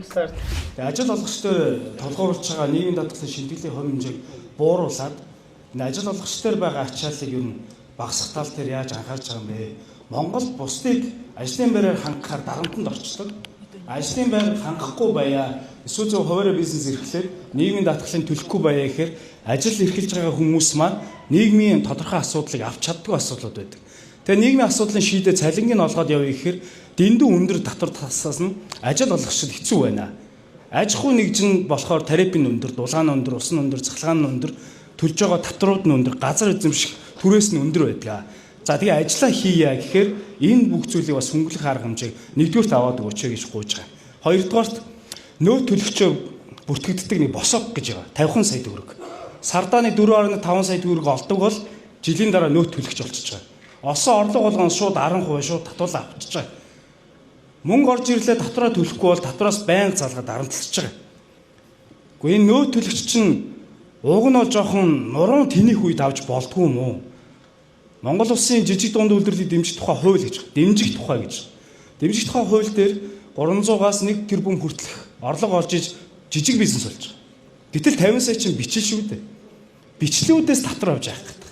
Нөөтийнхөө шинтгэл үйлдэлийнхаа энэ жилдээ даруй шийдээд өгөөч гэж гуйж байгаа. Миний мэдгүй арга тий. Бүгдээрээ дансныхаа хуулгуудыг татаж оруулж агаад тэгээд би ийм орлого олсон, ийм зардал гаргасан гэж байгаа тайлгна. Тодорхой өндөр хөгжилтэй орнуудад тараа. Тэгээд би л амьдарч байхад тэгжсэн. За Австралид 3 жил амьдарч нэг л юм маш тодорхой юм байж чинь. Сүүлд би бас саяхан жилийн 2 жилийн өмнө бас 2-3 сар амьдарсан ингээ харж байхад тэнд татвар бол төлж байна. Буцаалтал төлж байна. Оны эцсээр такс эртээр нэг маш их буцаалт авдаг байхгүй. Маш их буцаалт авдаг. Би энэ хараад татвар хэмтэж хэлээд байгаа тэр байхгүй юу? Тэр нэг систем байгаад байгаа байхгүй юу? Манайх бол хэзээ буцаалт хасаадах чинь тайлганд таарна тийм үү? Аван л гэдэг чинь сургалтын төлбөрийн хасаадах зүйлийг олон болгоод очиод буцааж авах татвар гарч ирнэ дээ. Тэгэхээр хүн нэг төгрөгч гэсэн буцааж авахыг бодно доо. Тэгээ бүгдээрээ тайлганддаг болно гэдэг чинь манайхан чинь нэгтлэн бодох чинь суулгах гэдэг нэг юм яриад яваад. Бас яг ингээд ярих юм бол одоо trade related money laundering. Yes. Тийм дээ. Одоо худалдааны зорилгоор мөнгө угааж байна гэсэн үг. Манай улс ч юм бол тэр чигээрээ мөнгө угаадаг ус болсон шүү дээ. Одоо яг нэг үгэлэхэд Солонгос, Япон эмээ өвгөнрийн мөнгийг банкнд нь байдаг мөнгнүүдийг худалдааны зорилгоор оруулж ирээд бараагаар одоо ийм оруулж ирээд энд сайхан зараад мөнгөний олоод буцаагаад хүүтэй нь явуулдаг. Энэ шиг нэмээ өвн одоо Япон, Солонгос, Хятадын асар том мөнгө угаадаг л улс болсон. Тийм ч учраас одоо мөнгө угаахтай тэмцэн нэ дээрээ бүгд нэгсэн биз дээ худлаа болсон юм. За баяр. Гойгоо үзэж тарж байгаа энэ дээгүүрээ үл үзэж тарж байгаа. Нөгөө жижигүүд манус тэр чинь анзаараад хараад нь шүү дээ. Ойлгомжтой байна. Том машинууд яваад ингээд бас тэгж хийж болохгүй л дээ. Нөгөө том money laundering явж байгаа. Тэр их усүрэн те хууль бус. Их усүрэн хууль бус байх юм бол money laundering болно. Энэ бол татвар наад нь хөргө тэр эмээгийн мөнгө ямар юмний одоо хууль бус байх вэ те. Тэр чи одоо тий. Тэгэхээр тэгж бас хамаагүй яг зүгээр татвар үл төлж байгаа. Татврын гадуур яваа. Яг одоо мэрэгжлийн хүн хэлж байна. Trade related money laundering. Яг худалдаа зориулсан манай гайлханд зүтгэл байна л да. Бүхэл мөнгө одоо бүхэл мөнгө гэж үзээгүй л дээ. Худалдаанд зориулсан мөнгө угаах гэдэг өөрөө нэг зүйл байгаа тийм үү. Тэгэхээр одоо яг түрүүний хэлдэг те магадгүй одоо юу гэдгийг энэ маань ингээд хоёр ижлэхэн юм дээр галийн үнийг одоо тоо хэмжээ дарах үнийн дарах эн чинь өөрөө бас ингээд эрсдэл очиж байгаа мэдүүлэхгүй байх. За энийг яах вэ гэхээр нэгэнд бүгдийг шалгах юм бол өнөөдөр бид нар шалгаж амжихгүй. Тийм учраас бүрдүүлэлтийн дараа буюу 5 жилийн дотор шалгах боломж нь байгаа учраас энэ дээр бид тэр хяналтаа илүү тавиад энэ хил дээр шалгаж байгаа гайл одоо юу байхгүй. Гэтэ ер нь одоо альва бүрдүүлэлтийн дараах шалгалт дараагийн хяналт өөрөө бас дахиад давхар нөгөө нэг ашиг сонирхол үүсгэх субъектив хандах гол зүйл болчихдог. Тэгэхээр аль болохоор тийм зүйл гаргахгүй систем. Гэхдээ яг юу зүгээр зөв мэдүүлсэн үгүй яг л тэр хүн чинь ингэж штэ нэг хил дээр одоо 1 сая долларын битээр гэрээ хийсэн байлаа гэхэд 10-д шажилт боллоо те 100 мянган доллар гэж байна. За тэгэхээр хил дээр тэнд зогсно гэдэг чинь их мөнгө. Хамгийн том зардал чинь тэр хэд хоног зогсох те. Тэгэхээр нөгөөх маань ингээд явчих юм бол дараа нь яг 1 сая долларын гэрээ зөв орж өгөөд ингээд татвартайгаа хамтраад юм шалгачаар тэгээд илүү нөгөө нэг илүү боломжуудыг гаргаад дараа нь шалгахгүй. Ямарваа нэг бүтээгдэхүүн орж ирлээ. Гайл дээр мэдүүлж байгаа тоон татвартай холбоотой үст. Одоо тийм тэгэхээр чин тэр бүх мэдээлэл энийг хэрвээ дарсан бол татварын алба гэдэг том алба чинь энэ бүтээгдэхүүний чинь дарж ийн үү, дарахгүй байна уу, хаанаас гараад ирв те огт мэдүүлээгүй татвар төлөөгүй гэж энэ ч одоо ингэж мэдхгүй татварыг шалгаж чадахгүй. Чадахгүй. Татвар зүгээр одоо энийг гайлд мэдүүлсэн зүйл муу юм уу? Тэгэхээр манайх зардал мөн гэж үзэх үгүй юу л гэдэг төвшин шалгаж байгаа. Яг таних шиг шалгахтай гайл татварыг нэгтгэсэн шүү дээ нэг хэсэг. Тэгсэн чинь одоо тэр бол би одоо айлын байцаагч нэг арай нэг ондоо өнцгөөс нь хэлэх гээд байна л да. Гадаад гуйлгын албан татвар болгож 35% байдаг. Үүнийг болгож огт урдахгүй. Гайл бараа ажил үйлчлэгээгээ мэдүүлэхгүй орж ирэх юм бол гадаад гуйлгаас нь угаасаа гадагшаа гарч байгаа бүх мөнгө байгаас. Тэгээд одоо 15.5 гайлын татвар чи 15.5% байгаа тий. Тэгт чинь гадаад гуйлгын татвар чи өөрөө 35% байхгүй. Амар өндөр хэд дахин 2 дахин гаруй өндөртэй. Тийм татвар. Тийм болгож чи яг ингээд одоо жишээл нь Facebook boost гэдэг цөмөрө түрүүнээс хойш яриад шүү дээ тий. $780 сая доллар болохоор чинь Facebook Meta корпорац руу Монгол улс шилжүүлсэн байж байгаа хгүй. Тэгэхээр чинь тэрний ингээд суудхан тэр нөө татвар нь орж ирсэн $240 сая Монгол улс үдэхээс ч жоохгүй. Тэгэхээр чинь Монгол улсыг яг ингээд хяналтаагаар нь ингээд явах юм бол хэний яаныг жижиг яг яс хяналт хийх юм бол яах нь вэ?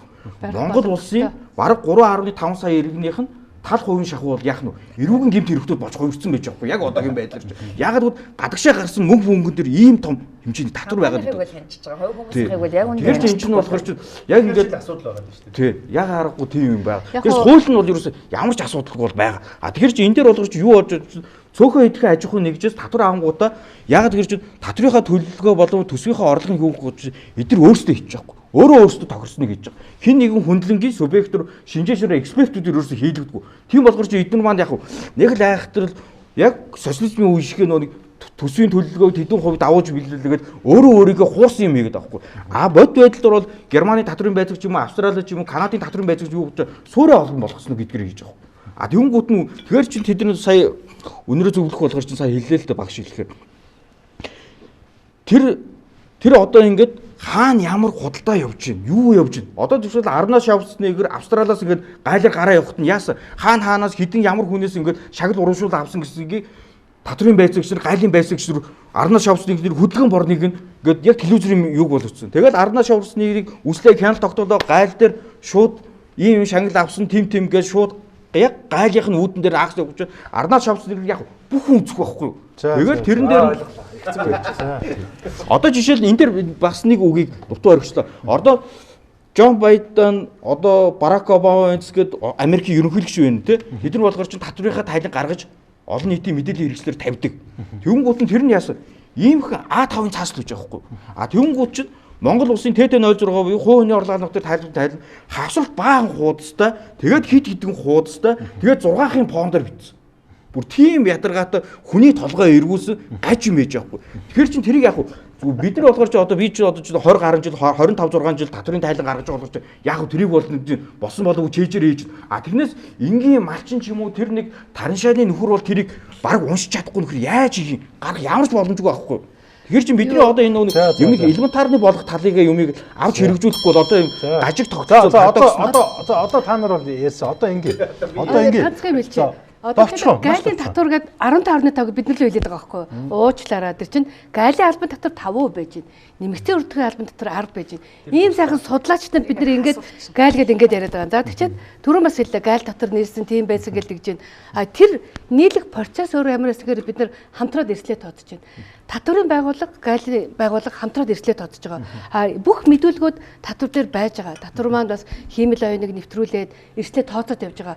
Бас улаан цайм ингээд энэ ийм байхгүй гэдгээр бас хэлж болохгүй. Тэгэхээр тэр чинь бараа гэж бүгдийн тулгаад үзэж байгаа учраас татврын байгууллага чинь нөгөө шалгалт хийх эрслийн сегментээ гаргаж ирж байна. Яг тэр үед нөгөө татвар нийлэхэд би нөгөө эрслийнх нь зүгээр болчиход байгаа шүү. Та сандрах ерөөс ирэхгүй. Би сандраагүй.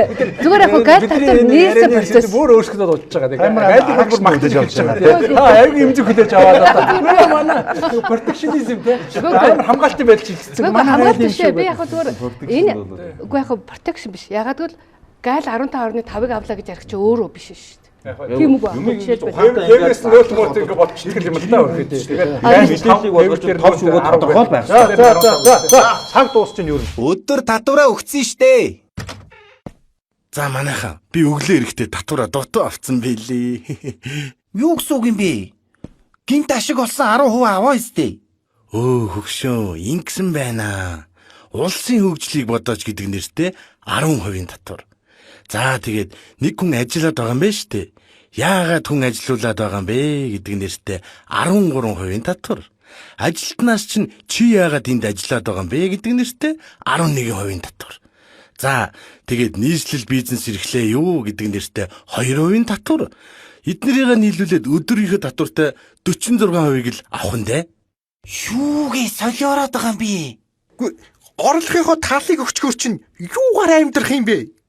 Хөгшөө, мань ч бас ажиллал хийж штэ. Тэгэл татвараа төлөхгүй бол дансын чи хаа чин, боо чин хамаалах штэ. Ёо, юу болоод байна? Та одоо надад яг гарч хийдлээ нэг хэлчих. Тэгээд дүнэлтээ 1 минут өгье. Тэгээд дуусгая. Тэгэхгүй бол яг нөгөө доктор хэлдгээр дуустгүй яриа болох гэдэг. Тий. Уулнаас нэг шийдэл олно гэж бодсон. Тэгээд Тэгээ та дөрөв та их сони энтэй анх орж ирэхдээ тавуулаа нэг тал бол над руу нэг дайрсан. Одоо сүүлдээ тустай хайлж тавиад юу ч болоод байгаа юм тийм. За зүгээр яг гарч ирлээ хэлээд яг би юу гэж асуух гээд байна гэхээр энэ захим худалдаа буюу онлайн шоп ер нь татвар төлөх нь зөв үү буруу юу? За тийм бол эдрээс яа татварыг авах юм бэ? Гэтэ заавал тэдэртээ дайн зарлах гэдэг юм биш шүү дээ. Зүгээр л яг өөрийнх нь яг тэр үйл ажиллагаанд тааруулсан л татварыг нь авъя. Тэр хүн ч бас амьдрах гад байна. Энэ улс орон бас татвараа цуглуулах гад байна. Зүгээр л гоё эвтэй найртай аргыг нь болъё. За танаас эхлэе. За надаас эхэлж. За богинохон шорт ивч. Хүссэн үсээгүй энэ онлайн худалдаа ингээд Монгол улсад айгүй том байр суурь эзлээд ороод ирнэ. Цаг хугацааны л асуудал. Тэгээ энэс одоо ингээд яаж татвар авахаа галин байгууллага, татварын байгууллага өөрсдөө ингээд хууль дүрмээ гаргаад явнаа. Хэрэгжүүлэх баха. Энэ дээр бол одоо татвараа төлөх нь зөвөө. Уусаал хүн болгоно л татвараа төлөх ёстой. Худалдаа 8 борлуулалт мөнгө хийж байгаа бол татвараа төлөх нь зөв. Энэ гайлынхан татврынхан бүгдээс нь аваасаа л гэж бодож байна. Өөр юм л ахгүй. Энэ идтэй барьцаад энэ буруу энэ зөв гэдэг юм биш. Монгол улс үйл ажиллагаа явуулж байгаа хууль дүрмийн дагуу явуулаарай. Энийгээ сайн судлаарай. Одоо гоо сайхан хүнс 9 шидийн бараа бүгдийг хольж оруулж ирдэг тий. Одоо юу ч хамаагүй онлайнаар захиалга авдаг тий. Бараг бол чинь бензиний захиалга авах гэдэг. Тэгж болохгүй шүү дээ. Онцгой татвартай бараанууд, тамхи мамих юу ч хамаагүй хольж нааш оруулж ирэл. Тэгэл дараа нь уйлж тавих гал миний өчнөө 100 сая төгрөг ингэсэн гээл инж гайлын байцаагчаар яриулаад тэнд ч татварын байцаагчаар яриулаад ингэж заваардгээ болох хэрэгтэй. Анхнаасаа юмаа сайн судлаад хууль дүрмийнхэн дагуу оруулж ирэх номын дараагүй юмаа оруулж ирээ. Тэр ихээр оруулж ирнэ үү, багаар оруулж ирнэ үү хамаа байхгүй. Төлөх нь тодорхой, татвараа төлнө.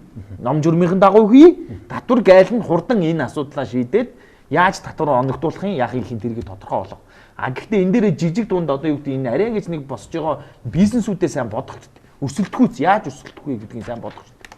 За дараагийн товчоор яриа тий. Цаг багуулж байгаа. За одоо нөгөө түрүүн деминимс буюу босго үнэ гэдгсэн тийм ээ. Одоо манайх бол дэндүү өндөр байгаа. Тэгэхээр татвар төлөхгүй байх үл тооцох хувь хэмжээгээ яг юм боломжтой болгоч. Түүж $2300 биш. Тэгэхээр яг манай одоо ингээд нөгөө хууль ёсны бизнес эрхэлж байгаа хүмүүстээ боломжгүй бодорч байгаа. За бусад орнууд яаж шийдэж нэхэр одоо Amazon, eBay ч юм уу тэд нар маань тэр улсын гайлаас нь өмнө ингээд татвар шингэсэн үнээр зарчиж байна. Тэгээд улирал болт юм сар болж гэнэ үү? Буцаагаад гайл руу шилжүүлж. Тэгээд хурдан явна. За дахиад өнгөрсөн жилийн тоог хэлээ 1.8 сая илгээмжийг бидний шалгасан илгээмж нь 3%. Тэгэхээр гайл бас хэлбэршүүлж байгааз. А тэн дээр нь нөгөө татвар авна. Инээ тэргээ тэгэхээр тэр нь ингээд жоохон маргаан болоо явчихдаг. Тэгэхээр ерөөсөө тэр de minimis буюу босго үнэ баг тооцоод тэгээд арилжааны шинжлэх дараа татвараа авдгаараа л авах. Одоо бид нар нэгэд эн чинь ингээд их системийн цогц асуудал байхгүй. Нэг юм бариад ирээдээ хэрүүл дуусахгүй. Монгол улсын эдийн засаг $20 миллиард. За ингээд тэрний $10 миллиард нь бараг шүү. Улсын төсөв байна. Татвар гэдэг чинь төсвийг бүрдүүлэх гээд байгаа маа. Тэ? Төсвийг бүрдүүлэхэд татвар аваад байгаа. Дэлхийд дээр ямар улсын эдийн засгийн 50% тал нь улсын төсөв байдгийг. Маш баян Төв Европын ганц 2 улс байгаа. Маш баян. Тэр бол одоо тэгэхээр энэний төсвийн энэ бодлогоо бид нэр өөрчлөх хэрэгтэй байхгүй юу? Нийт эдийн засгийн магадгүй 20% юм уу 10% улсын төсөв байвал аяндаа тэр бизнес эрхлэгчид иргэдийн чинь нуруунд дээрээс энэ татварын дарамт чинь өөрчлөгдчихнө. Нэг ийм зовлон байна. За зүгээр одоо энэ 126-д хандаж би хэлмээр байгаа. Одоо нэг иргэдийн төлөөлөл гэдэг өөрсдөө тэгээд би бол ард түмний төлөөлөл бидний ингэх ёстой мостой. Ард түмний төлөө дуурахгүй байгаа хүмүүс иргэдийн төлөө иргэдийн эрх ашиг хамгаалахын төлөө нэг ч гав хийхгүй байгаа хүмүүс төлөөл биш ээ. Энэ бол бүлэглэлийн төлөөлөл байна. Магадгүй бол юмны ч төлөөлөл юм. Тэр иргэн хүний, хувь хүний тэр одоо манай багш хэллээ ш тахлах багш. Иргэдэд одоо энэ хуулийн юу чинь хамгийн ширүүн тусаж байгаа ямар ч өөрчлөлтгүй байгаа гэж. Зөвхөн нөөтийн 50% босхийг нэмэгдүүлэхгүй байгаа учраас бүгд зүхтаагаад байна. 20% татвар төлөх болчиход байна. Одоо хүчин төгөлдөр хуулиар 20%. 50 сая өрчүүл 20 сая 10 сая татвар төлж. Тэгээ энэн дээр энэ 126 маань дуграач ээ, босхийг нэмээч ээ. Тэгээд яг хуу тэр 27 оноос тэр үйлчилж магадгүй хуулийн дээр ямар нэгэн байдлаар иргэн хүнээс бүр адгийн муу иргэн хүнээс шүү. Тэр давхар байхгүй, нөө давхгүй чичрээд байдаг болох хэрэгтэй. Ер нь иргэнээ жоохон бодохгүй болвол нөхдөөд болохоо байсан цаг шүү гэдгийг би бүр хариуцлагатайгаар хэлмээр санагдаад байна. Сүүлдээ таны яриг сонсоод би хөтлөөтэй болов та хөтлөөтэй болов ерөөсөө яриад бүгд л ярьчлаа. За та. За яг хоо бизнес эрхлэх амжилттай байх, сайхан амьдрахад маш олон хүчин зүйл нөлөөлнө ш. Татвар нэг л одоо хэсэг нь гэдэгтэй бол би санал нийлж байна. За тэр татвар үл тооцох хувь хэмжээг угаасаа багасгах хэрэгтэй болсон. Ядаж жилдээ юм уу, оруулж ирэх тоолондоо юм уу, нэг өдөр 5 өөр бараа хүлээж авахар яах гээд байгаа 5 удаа эсвэл жилийн дүнгээр нь тогтоож өгч одоо даруй өөрчлөх хэрэгтэй болж таарч байна. Дээрээс нь энэ улс төрчид хит их хүлээлтийг бий болгож өөдрөгөөр иргэдэд ийм горилго үүсгэж худлаа сенсацлж 2-3 жилээр ингээ амьдралыг зогсоож тийм ээ ингээ баахан хэрвлийн ингээ алим тарьж дээр нь цөөн хідэн ядчихагаад хүчин хөрөлцөхгүй байгаа төрийн албан хаагчтай хэрэг тэрэггүй ажиллаар дарддаг ийм одоо попперсон ажлыг маш бага хэмээр байгаамаа. Тэгээ иргэдэд төлөөлж өгөөч ээ. Хуулийн өмнө бүгд эрхтэгч байх боломжийг энэ зарчмыг хангаж өгөөч гэж хэлмээр байна. Дээрээс нь иргэдийг төлөөлөөд иргэн хүний нуруунд дээр нөөтл гэдэг нь тэр чинь иргэн л төлж байгаа шүү дээ. Компаниуд улсын төсвийн бараг 20% л бүрдүүлж байгаа 20%. Бусдын иргэд бүрдүүлж байгаа. Яагад бол худалдан авалтаараа дамжуулаад бүгдээр ингэ. За тэгээд ер нь бол энэ өөрчлөлтийг хийхдээ татварыг хураадаг тал биш. Татварыг төлдөг талч биш. Хүндлэнгийн экспертүүд ажиллуулж мэрэгжлийн хуулиуд, мэрэгжлийн бодлогыг гаргаж ямаар байх юм аа. Тэгэхээр энэ хит их лоббины шинжтэй. Ер нь бол одоо ингээд бизнесийг бодсон шинжтэй. Бодлого л яах вэ? Гэлээ гэхдээ ингээд бизнестэй илүү ялгаатай байдлыг бий болгоод байгаа юм. Лоббины шинжтэй өөрчлөлтүүдийг зогсоомоор байна л гэж. За өнрөө багшийн хэлдгээр болгож экспертүүдийг болгож ашиглаж тэр хууль тогтоомж элдв юмуудыг гаргахгүй болгож одоо ингээд манай аж ахуйн нэгжийн орлогын дотор болохоор Австралийн хууль байж байдаг. Нөөт болохоор Солонгос хуулиуд татврын ерөнхий их газрын Ром Германы систем гэдэг Германы ерөнхий хууль, компани тухайн хууль нь Америк гэж. Ингээд энэ олон хуулиуд нь хоорондоо яасан ашигт малтанд нь болохоор Канадын хууль юм гэдэг. Энэ олон хуулиуд нь хоорондоо маачлагд айгүй төвөгтэй болчих. Нэг нэр томьёод ялангуяа ингээд шүүхтэр чинь ингээд зараг маргаа ингээд оруулж нэг нэр томьёог 2-3 янзаар хин нэг ингээд орчуулад ингээд тавьчихдаг. Тэгээд тэр нь болгож ингээд за энэ бол одоо ингээд шууд цахим худалдаа эрхлэгчдийг болгож ингээд татвар ногдуулна гэдээ аваад үзэж штэ тий. Одоо үнэхээр татвар ингээд ногдуулаа явуучих юм бол тэд нар болгож бүгд банкрот болохгүй. Яагаад гэвэл гадаад хуулийн халамжтар өөр 35. Тэгэхээр чи Монгол улс одоо энийг гарцаа хайхын тулд яах нь татврын төв хэмжээг хүсэн хүсээгүй заавал одоо нэвтрүүлж хэрэгтэй. Хөнгөлж хөлөөдүүд бол болох хэрэгтэй гэж. Тэгээд дараагийнх нь юу болж чинь сайхан билег ерөнхий сайд чинь нэг оновчтой арга хэмжээ авчихсан. Яасан чи гайл татвар хоёрыг нэгтгэжсэн байхгүй. Одоо энийг болгож чинь нэгтгэж нэг угаасан чи нэг л улсын төсвийг бүрдүүлдэг ганц л байгуулдаг байхгүй. Тус тусдаа ингээд тус тусдаа бодлого ингээд яриад өөр өөрийнх нь нэг эрх ашигыг тэгээд гайл болгож чинь тээгээд татвар болгоор чинь тээзээгээд ингээд бид нар чинь хоорондоо бас маачлагад айгүй төвхтэй болчоод өөр юм яриад идэв болчиход байгаа. За цаг дуусаа. Одоо ерөөсөө яаш шүү. Дүгнэлтэй л хийчих ерөөсөө маш богинохоо. Тэгээ хилцүүлгээд дуусаа. Уул нь бол зарим баг дүгнэлтэй чигээ явчих шиг байна. Яас хэцүү бэ? Араас нь байгаа шүү гэж ахшаа. Зүрх баг хилцүүлэг нь хаага ажиллаа.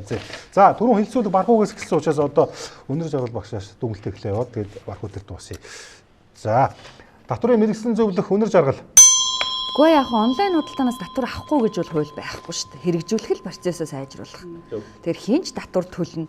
Тэгэхээр ингээд татвар авах гэлээ гэд. Тэгээ жоохон бодит үг дуурсан хүний үгийг сонсож сурмаар байгаа юм те. Тэгэхээр бодиттой биш, хизээч биелэхгүй. Тэгээ гой сонсогдсон үгэнд хууртагдаж амьдрцгаахаа. Болооч гэж иргэдтэй уриалмаар байна. Бодлого тодорхойлогчдоо иргэдээ бодооч ээ. Иргэн хүн чинь амьдрын шүү дээ. Иргэн хүн амьдарч байж энэ улс орн чинь бас оршин тогтно шүү дээ. Иргэнгүй улс орн гэж байхгүй. Тийм учраас татвар дээр иргэнээ бодооч ээ гэж. За баярлалаа. Санхүүгийн шинжээч онон. Бид нэр татврын тайлагнал болон гайлын тэр мэдүүлэг бүглэх тэр процессыг болохоор энэ экспертүүдийг ашигладаг. Тэгэхгүй болохоор ингээд зөвхөн гайлын байцаагчд болон татврын байцаагчд өөрсдөө тэр дөрвөн журмуудаа боловсруулахаар яах вэ? Зөвхөн өөрсдийнхөө өнцгөөс хараад игээд байхгүй. Хэрэглэгч талаа болгоор чинь буюу тэр тухайн ажил үйлчлэгийг авж байгаа тэр талаа бол харахгүй. Би түрүүний нэг богинохын жишээ хэлсэн те. Америк ингээд татврын тайлан гаргадаг процесс нь айгүй хялбар байх чинь Монгол улсыг ингээд гүлэг төөрүүлж байгаа юм шиг айгүй төвөгтэй байдаг. Тэгэхээр чи энэ олон бичиг цааснууд нь болохоор чинь ингээд хитрхи хүнд байгаад байна. Яг мэдээж нөгөө баримт материал бүрдүүлэг дараад нь хянан шалгалтаар орон дотоод хянан шалгалтаар өөрсдийгөө хамгаалахд бол тухайн нэг бичиг цаасуудыг цуглуулахд бол төрийн албан хаагчд угаасаа хэрэгтэй байдаг. Гэхдээ хэрэглэгчээ бодож ээл гэж татвар төлөгчөө бодож ээл гэдэг санаа хэлж байна. За баярлалаа. Бизнес эрхлэгч Хан Түмэн. Хуулиа биелүүлж амьдарцгаая монголчууд. Хуулийн доор амьдарч байна. Хуулиа эрх төгш бүгдээрээ сайхан шудраг бизнесээ хийгээд хуулиа биелүүлж амьдарцгаая. Тэгэхгүй бол одоо баларлаа. Тэг биелүүлсэн охироод биелүүлэхгүй байгаа нь биелүүлэхгүй байж болоод байна. За та гуруулаа нийс дүгнэлт хэлээд байгаа юм уу те. За. Тэр боломжуудыг те. Дэд хорооны дарга цензүр. За. Яг ковид үеэр нэг манай гайлынхаа ингээд нэг уралдаан болсон. Ямар зүрх гэхээр галийн хэлтэй яаж зохион байгуулж байгаа гэдэг. Тэгээ нэг маш сайхан юм гоё юм галийн терминалын хаб байсан. Галийн батгч ингээд зогсцоо. энэ хүмүүс байхгүй бол ийм сайхан байшин байгаа ч яах юм бэ гэжсэн. Тэгэхээр энэ гайлын байгууллага гэдэг чинь өөрөө харилцагчийн өрөөнд дээр тогтдог. Тэгэхээр хин хин шудраг байгаад ингэх юм бол ерөөсөө бизнесийн ёс зүгөө бариад татвар төлөхгүй байхаа одоо болчих. Төлнө гэх хэрэгтэй. Энд төлөхгүй байгааг нь илрүүлдэг тийм механизм байхгүй бол энд тийм тал тэмчин байгаад байгаа учраас өнөөдөр бид нар бүгдийг шалах боломжгүй. Тэгэхээр ерөөсөө бизнесийн ёс зүй, төрийн албаны ёс зүйгөө бариад хин хин этиктэй оролцох юм бол ингээд үйл ажиллагаа хэлбэрсэх юм аа. Мэдээж хэрэг гайл бол бизнесийн маань байхгүй бол энэ олон 2200 албаагчийг төр ингээд татвар одоо юу гэдгийг одоо төсвөөр ингээд бид нар байгаадах шаардлагагүй. Тэгэхээр энэ яг хөөрэ хин хин илүү хэлбэршүүлсэн үйл ажиллагаа явуулах ийм боломжууд байгаа. За тэгээ гайл руу хандвал та бүхэнд ингээд итгэмжтэй аж ахуй нэгж хөтөлбөрт хамруулах. За тэгээд энд хамрах юм бол Солонгос, Хятадын гайл дээр төргөн шуурхаа танаа импортын байна уу, экспортын бүрдээ тийм боломжуудыг бүрдүүлнэ. Бидэнд хандаараа бид нэр ингээд та бүхэд туслах бэлэг. За хандъя. За гомдогчоор өчлөө болсон бол яамаа та судлаач баргүй. Би одоо энэ нөгөө Монгол улсын үндсөө бид нар түрүү ярилцчихл байсан л да нэвтрүүлэхээс үндсэн хуульд нөгөө амьд явах хэрэгтэй гэдэг нэг үг байдаг байхгүй юу? Амьтаа голтой байвал болоо гэсэн үг те. Тэгээд дэн дээрс нөгөө их сайхан чанартай амьдрах хэрэгтэй гэж ядахна бичээгүй. Тэгээд татварын бодлогоноос уйлддаг энэ их сонин. Тэгээд манай төрийн бодлого их сонин. Одоо 500 мянган төгрөг олж байвал яг чамд 50 орхив гэсэн концепттэй. 500 мянган төгрөг өдөрт бодохоор өдрийн 15-6 мянган төгрөг юм шиг. Тэрүүгээр хүн яг нэг аяг хоол нэг удаа авч идээд өмсөхгүй, хэрэглэхгүй, ор хорон байхгүй тэгэл явжээвэл төрнө. Иргэнэ нэг жоохон за татварын асуудал дээр чамайг ингэ. Манай татварын хуулийн концепц нь тэр одоо өөрчлөгдөж байгаа. Гэтэл одоо үгүй ятгана иргэн хүнийг ягаад иргэн хүн баян бол улс хөгжинө гэд яриад шүү дээ тий. Манай том дарга нар чинь бүр анхны ерөнхий сайд ингэсэн юм аа гэд хурал дээр яриад шүү дээ. Гэтэл 50 сая илүү мөнгө олж болохгүй тэгвэл их татвар авна. Бүр яг хуу 27 оноос тэр юугаар хэлбэрчлууснаар байсан тодорхой хэмжээгээр авна. Давхар татвар шүү. Нөөт. Энийгээ болчихооч. Хүн үндсэн орлогоосоо татвар төлж болно. Дахиад яагаад нөөт авах гээд тодорхой хэмжээгээр авах гэж чичрээд байгаа юм бэ? Энийг болох хэрэгтэй. Тэр хувь хүн иргэний тэр орлогын хязгаарладаг концепцээр болох хэрэгтэй. Тэр 50 саяыг яагаад энэс илүү олж болохгүй гэдэг юм бэ? 100 сая олгоо л да, 200-300 сая олгоо л да. Компаниудаа ингэчлээ шүү дээ. 400-500 тэр бумаар нь олж бол 1% татвар төлөгчөөд эргэн хүнийг болохоор тэр жи лайв хийлээ, онлайн худалдаа нь хийлээ, татвар төл тэгээд хязгаар нь 50 сая. Энийгээ бол ингэхгүй бол эдгээр цухтаагаад байгаа байхгүй юу? Энийг би ч гэсэн цухтаа хэрвээ дээр зах дээр шар тусаараа зогсож ирсэн бол би 20% татвар төлөхгүй хичээн шүү дээ. Тэгэхээр энийг болоо мэдэхгүй бол надаас асуу. Би тэр 126-ад хилээд өгөө. Эсвэл сангийн аймнагад хилээд өгөө те. Мэддэг усудаас нь асуултаа. Тэгэхгүй энэ чинь ингээд эх оронч биш байна. Иргэдээ бодохгүй. Энийг л би дахин хилээд байгаас бүр дахин цоошлоор шилжиж байгаа, телевизээр шилжиж байгаа. За ямар ч гэсэн ингээд үзэгчтэй юутай хитэн загнаа таялаа тийм. За баярлалаа. Тэгээд юу эцэст нь ийм зураг тавьсан шүү. Санамсаргүй биш шүү. Энэ монголчуудын тэ эргэн бүрийн одоо төрөвч нь одоо ингээд энэ үндэсний мөнгөнд тэмдэг төгрөгөөс гадна одоо гадаадын валютаар ингэж одоо хахад цацаж байгаасаа. Тэгээд тэн дээр нэг бичсэн мань харж байна уу? Мөнгөнд дэвсгэр дээр юу гэж бичсэн байна? За тэгээд та мөнгө олсон л бол татвараа төлөөрэй л гэж байгаа шүү. За өнөөдөр хэлсүүл хүрэлцэн ирсэн та тавда талархлаа илэрхийлье. Жохон шууд дуулсан бол уучлаарай тий. Бас санааг нь гүйт гаргаагүй бол тийм ээ. Бас тэгээд баярлалаа тий. За зөндөө л баярлалаа.